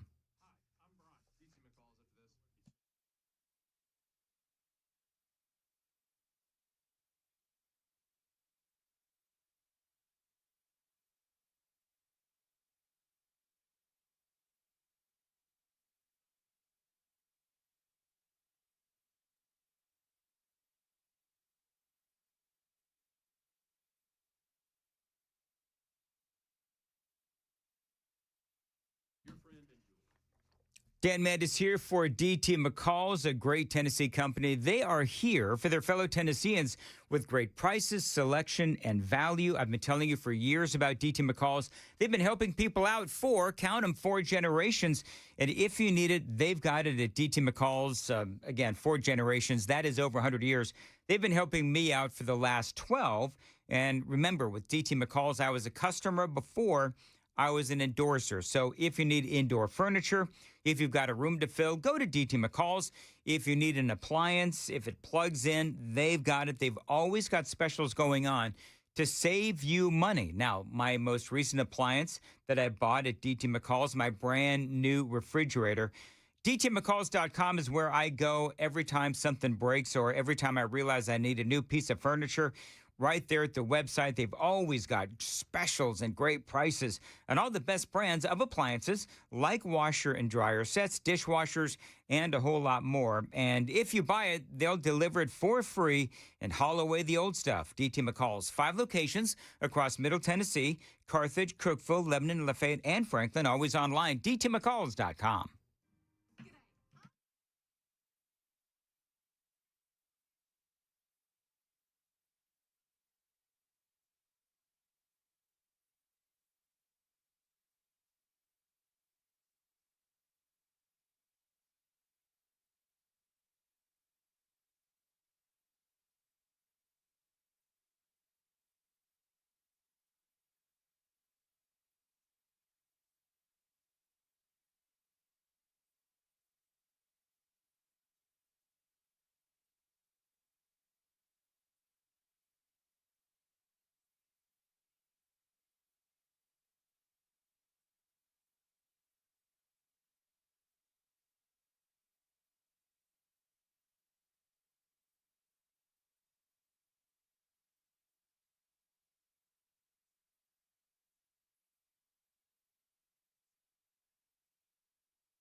Good morning. It is 8:30, and I'm Joan Jones with your top stories. A document involving Donald Trump, and it has come to light concerning the Jeffrey Epstein case. A new document coming to light claims in the mid-2000s, President Trump called police about Jeffrey Epstein. Among the 3 million Epstein files released by the Department of Justice last month is a 4-page FBI report on an interview the Bureau conducted in 2019 with the man believed to be former Palm Beach Police Chief Michael Ryder. Ryder and his detectives began investigating Epstein for human trafficking in 2004. According to the document, Trump called Ryder around that time and said, "Thank goodness you're stopping him. Everyone has known he's been doing this."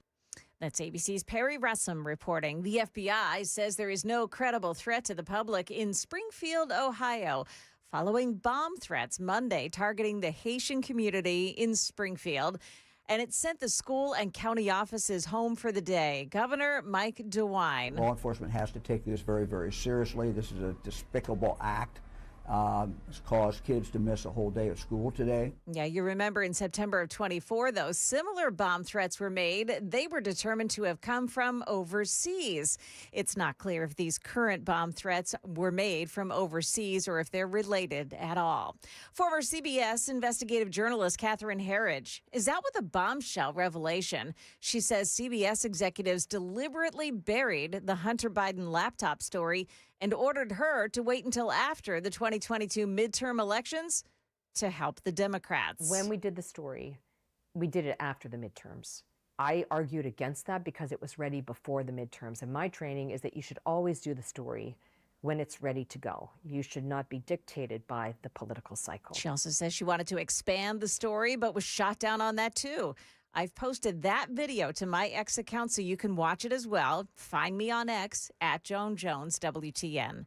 Market numbers brought to you by Beacon Capital Management, online at beaconcm.com. Stock starting out the trading day a little bit higher. The Dow Jones Industrials plus 209 right now. NASDAQ is up 30. The S&P is gaining 11. That's the latest news. Traffic and weather next. I'm Joan Jones, WTN News. Thank you, Joan. 8:33, Nashville's Morning News on Super Talk 99.7. Dan Mandis here for my friends at Stoltzco, a great Tennessee company. They do continue to grow and expand. You know, at Stoltzco, they build pole barns, and that these pole barns can serve as a garage, an event space, an equestrian building.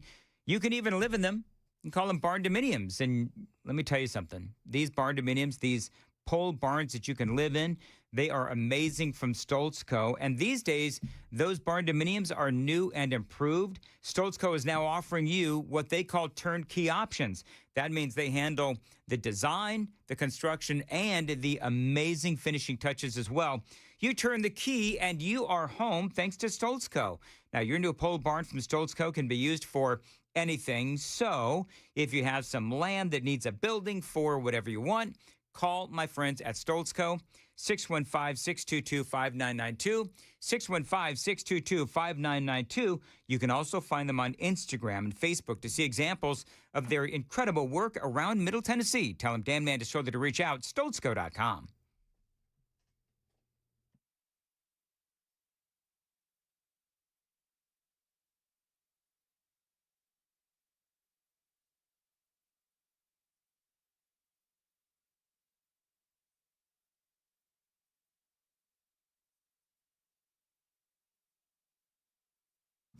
Dan Mandis here, 8:34. If there's one thing that we've learned over the last several weeks, it is that we simply cannot count on NES or, frankly, any government for anything, which is why I'm reaching out to my friends at the Generator Supercenter to start figuring out my needs for a backup home standby generator. Now, how about you? I learned how important generators are during power outages during my time in Indiana. And last week, or the last several weeks, was a not-so-subtle reminder as to the power of Mother Nature to knock out your power. So if you've been talking about whole home backup generators with your family, talk about it with the pros at my place, the Generator Supercenter. They are the nation's #1 Generac generator dealer. This is not only a huge investment in your home, but also in your family's safety. Now, they do feature expert installation, 24-hour monitoring as well. They're not going to leave you in the dark. And yes, financing is available. Call them. Tell them I told you to reach out. 615-879-1952. 615-879-1952. Find them online anytime. GeneratorSuperCenterofNashville.com. GeneratorSuperCenterofNashville.com.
Still working that crash scene on eastbound 40 past Charlotte Pike and Hillwood. It's a crash. It's now off to the shoulder, but it is still causing a big delay. Clarksville Pike and Jolton. There's a crash east of Old Clarksville Pike. You've got a stalled out tractor trailer as well on Briley Parkway southbound at Opry Mills. It's off to the right shoulder. Lots of traffic slowing down around it. Traffic every 10 minutes every morning on Super Talk 99.7 WTN.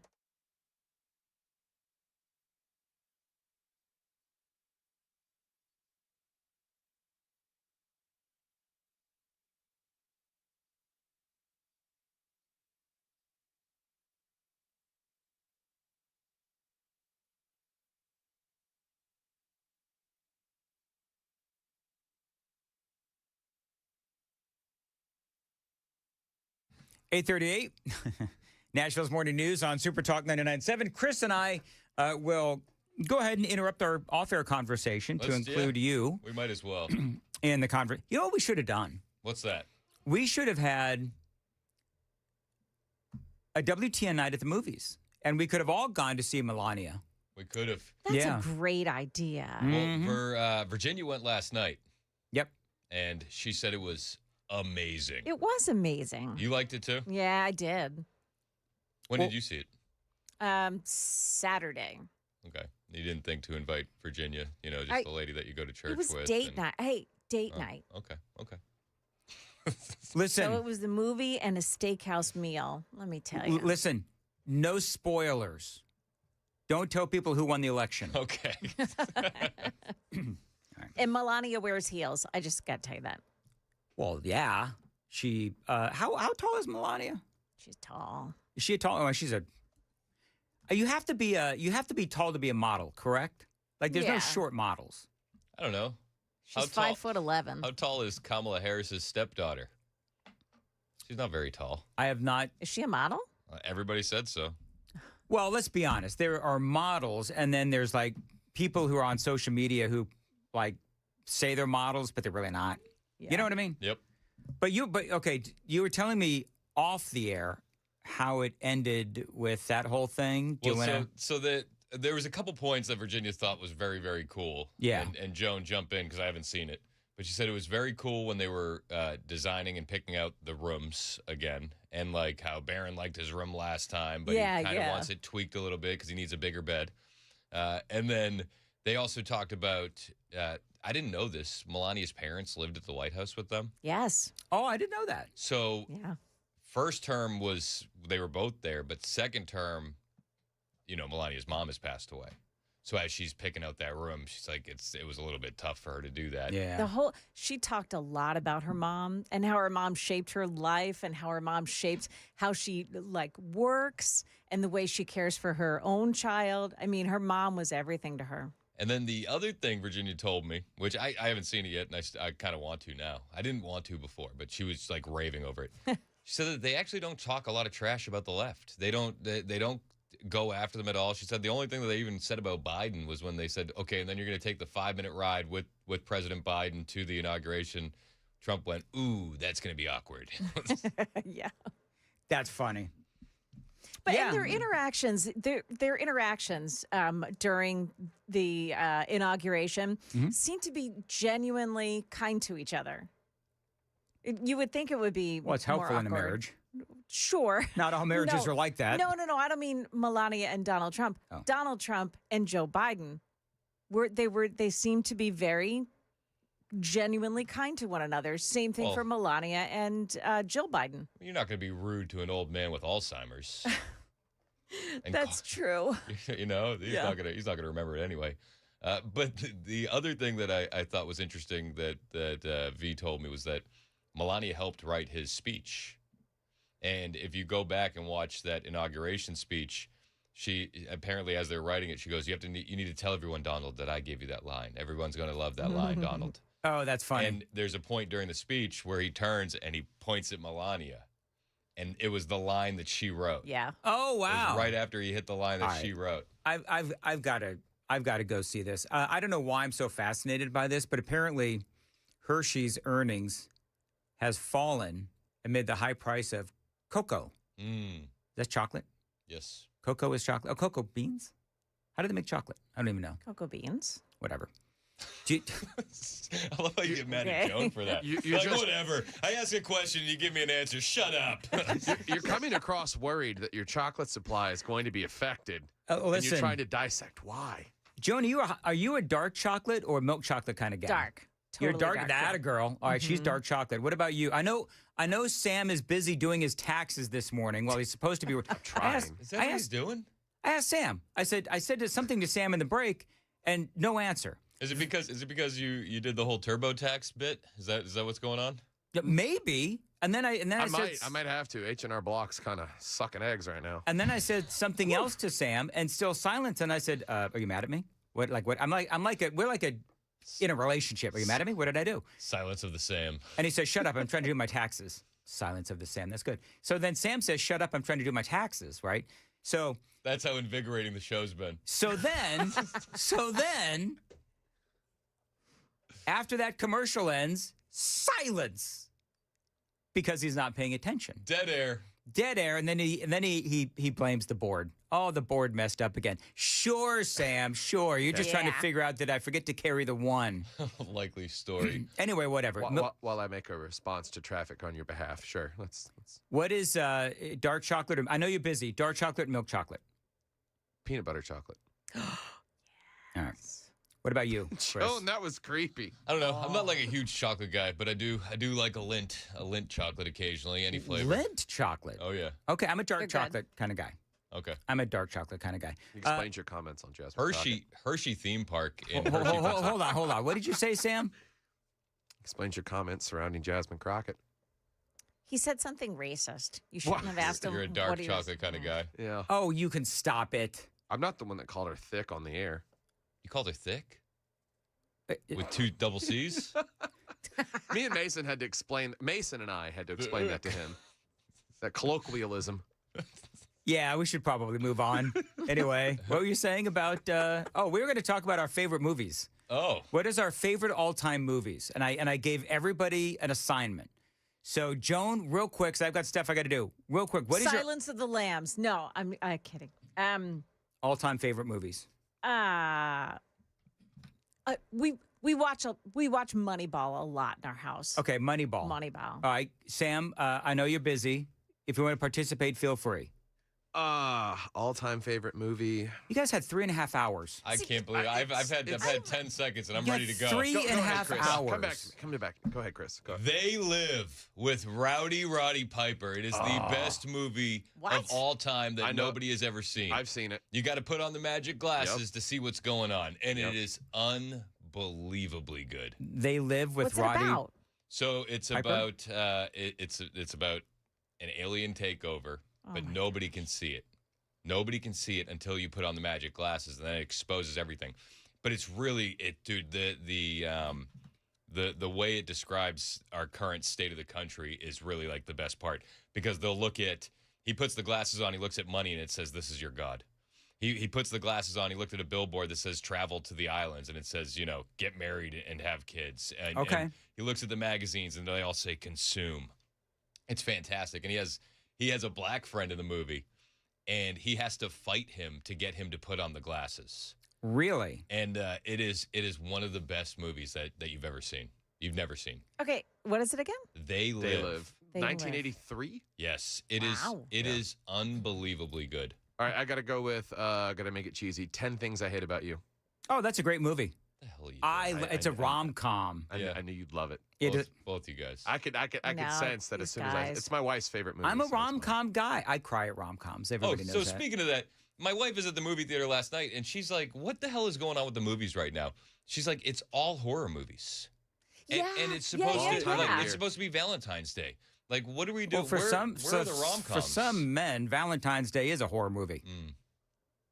This is kind of a slow period at the movie theaters right now. So they kind of put those things that wouldn't make it otherwise until October. Movies suck. Here's what I don't. They've fallen off. Do you know what's a really good movie? It's like music. Yeah. Air. The story of Nike. Oh, Air Jordan. Convincing Michael Jordan to come, partner with them. Did I say this yesterday? You've said it before. I haven't seen it. I wouldn't have said it. I would have said it yesterday because I just saw it this weekend. And You've talked about it before, though. have I? It may have been off the air though, because yeah, whatever. See, that's how natural we are with our conversations. Was it on the air or off the air? We don't know. We truly don't know. Anyway, if you like those kind of movies, The Founder with Michael Keaton about McDonald's, yes, also fantastic. Also great movie. All right, real quick. Oh, my favorite all-time movie, Star Wars. Oh, nerd. Yeah. Anyway, which one? You got to name a specific singular film. I didn't go with the whole franchise. I'm sure you like the more progressively woke ones, right? I like A New Hope. Okay, Dan. You give me a little hope. That felt like a T-ball swing. I know. Dan's just like, I'm going to name the best movie that everybody in the audience is going to agree with. It's Star Wars. No, because there's a lot of those weird Star Trek people in the audience. Oh, have you seen Star Trek and like how the new episodes are getting all woke? They're putting Klingons in dresses and stuff. No, they are not. Yes, they are. Are you kidding me? Google it. The Klingons are wearing skirts and they're not Scottish. Dan. They're not Scots, are they? Everybody knows They're not from the planet of Scotland? No, they're not. Okay. They don't have bagpipes. They didn't give them bagpipes as well. They're called kilts, and they're manly. My brother-in-law is Scottish, and I lobbied for kilts at his wedding. I said, you're not going to have an opportunity to do this again. And my sister shut it down. When was the wedding? Like, was this a summer? A couple years ago, No, yeah. like summer, fall. It was a summer wedding. You ever wear a That kilt? would be, okay, the breeze. Ideal in that situation. That's what I'm saying. Especially in Alabama. They call me the breeze, Leonard Skinner. Do you ever wear a kilt? No, but I thought it would have been fun. have you, Dan? Hey, you heard Megyn Kelly said Have you worn a kilt? Have you worn a kilt? No, I have not. I have not. Have you seen my knees? They're really knobby. No. But touch my knobs. He had me make another one today. I mean, at least make it hard. Oh, jeez. Dan, what are you doing to yourself? Okay, so that was, you'll notice Joan is like running away from this. You know, I went home yesterday. My husband said, a lot of penis talk today. It was an Olympic story, Joan. Yeah. It's a scandal. And let the record show, when I brought the story up, who was the most excited about us talking about the story? It was Joan Jones, and you can review the tape. She was very excited. You can review the tape. She was like, ooh. Ooh, I've heard about this. That was exactly what you did, Joan. I was relating the frozen penis story. There was a gleeful squeal. Oh. It was not a gleeful squeal. I had forgotten that story we talked about yesterday. Yep. For the record, play that one more time, that little clip. One more, just, at least make it hard. So just for the record, I was talking about cheating in politics? voting. Yes. Okay. I think we should make it harder to vote. Tired of these smooth brains ruining elections. Smooth brains? Yeah. Oh, that is so funny. All right, real quick, smooth brains. I need some audio. If you could turn up my volume as you're doing your taxes. This is my my audio. Sam's gonna get audited. It's because he chose to do it during the 8:35 That's exactly right, break. man. This was Megyn Kelly and Piers Morgan, and I love that she basically obliterates him for saying, there is no official language in the United States, talking about, of course, the whole Bad Bunny and Spanish Super Bowl thing. I'm sorry, Piers, but Hold on, go ahead. Donald Trump signed an executive order in March making English the official language of the United States. Yeah. Of course, one of the many things that Congress has not actually made into law. Here we go. I'm sorry, Piers, but to get up there and perform the whole show in Spanish is a middle finger to the rest of America. Who gives a damn that we have 40 million Spanish speakers in the United States? We have 310 million who don't speak a lick of Spanish. This is supposed to be a unifying event for the country, not for the Latinos, not for one small group, but for the country. We don't need a black national anthem. We don't need a Spanish-speaking, non-English performer, and we don't need an ICE or America hater featured as our primetime entertainment. I mean, she was really mad. Yeah. And I like that we can't do video right now, but when she did the whole Latina thing, she did the whole did. She almost went finger snapping in the air. Yes, and here's a little bit more. Okay, what is the national language, officially, the national language of the United States of America? I mean, English. And there's been a push for many years to make it an official, you don't have one. Documented thing. You don't have one. If you would have let me finish my comment, I would have pointed that out, that people have been pushing to make it official. Yeah, by the way, your country's being overrun. Yeah. Well, here's that soundbite. Okay, right, so you were trying to make official. This attitude that you have right here is why you in Great Britain have lost your culture. You ceded your culture to a bunch of radical Muslims who came in and took over, and now it's gone. We're not allowing that here. Whether it's Hispanic, whether it's Muslim, it's not happening in the United States of America. That's why President Trump was elected. And whether it's Bad Bunny, who is American but refuses to speak English in his performances, or anybody else, we have to keep the Super Bowl, which is a quintessential American event. Football, that kind of football, is ours. They call it American football. And the halftime show and everything around it needs to stay quintessentially American. Not Spanish, not Muslim, not anything other than good old-fashioned American apple pie. There should be a meatloaf, maybe some fried chicken, and an English-speaking performer. That's what the Super Bowl should be. There you go. You know, to be fair, with the influx of flamboyantly gay male cheerleaders, if we were going to have any Muslim influence, I would accept it on the sidelines over there. There is that. Yeah. Hey, by the way, did you see this story? Really interesting. Caffeinated coffee and tea may reduce dementia risk. Isn't that crazy, Steve and Jane? It's unbelievable. Yeah. You need some more, Dan. Apparently, I need to drink even more coffee than I already do. They need to make a throat coat with caffeine. Yes. That's what they need. Yeah, they do, actually. That would really be appreciated if they would. All right, very good. It is 8:54. Joan's got the news coming up at 9. Joan? Yeah, coming up here, NES is about to go under the microscope. We've got the details coming up at 9 o'clock on Super Talk 99.7 WTN. Thank you. Chris, real quick, what's coming up? We'll talk about the latest the Epstein Files news. We'll talk about Massey and Kana and Lauren Boebert. Plus, we'll dive into the SAVE Act and more. All right, and coming up right before the news at the top of the hour, we'll find out how Sam did on his taxes. Dan Matt is here for the... Sam does not find this funny at all. I think it's hilarious. I'm getting audited. How much do you owe? I don't want to talk about it. Well, if you owe too much, you could save some big money at the Glock store. That's exactly right, Sam. Big savings at the Glock store. The now, by the way, fully functional Glock store. The power is back on in their massive retail showroom. The Shoot 270 indoor range is also now powered back up. And those great deals that have been going on right now, they do continue.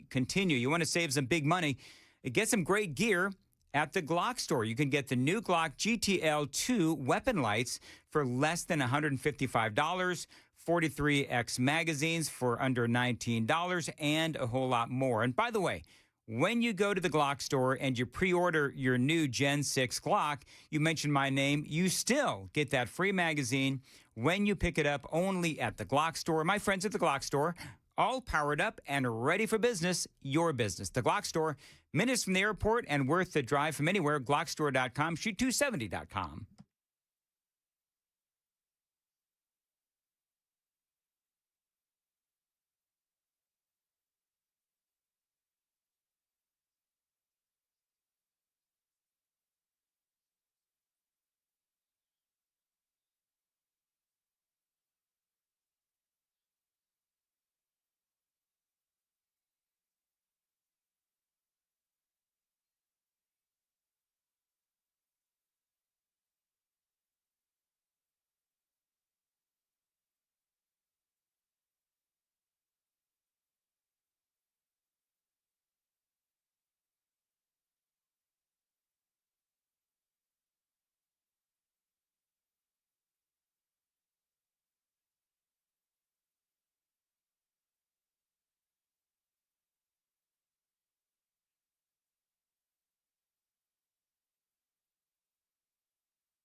8:59, Super Talk 99.7 WTN.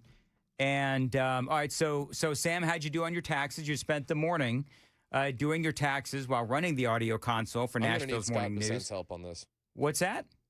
I'm going to need Bessent's help on this. You're going to need Scott Bessent's help on this. I'll see if we can make some phone calls. All right, very good.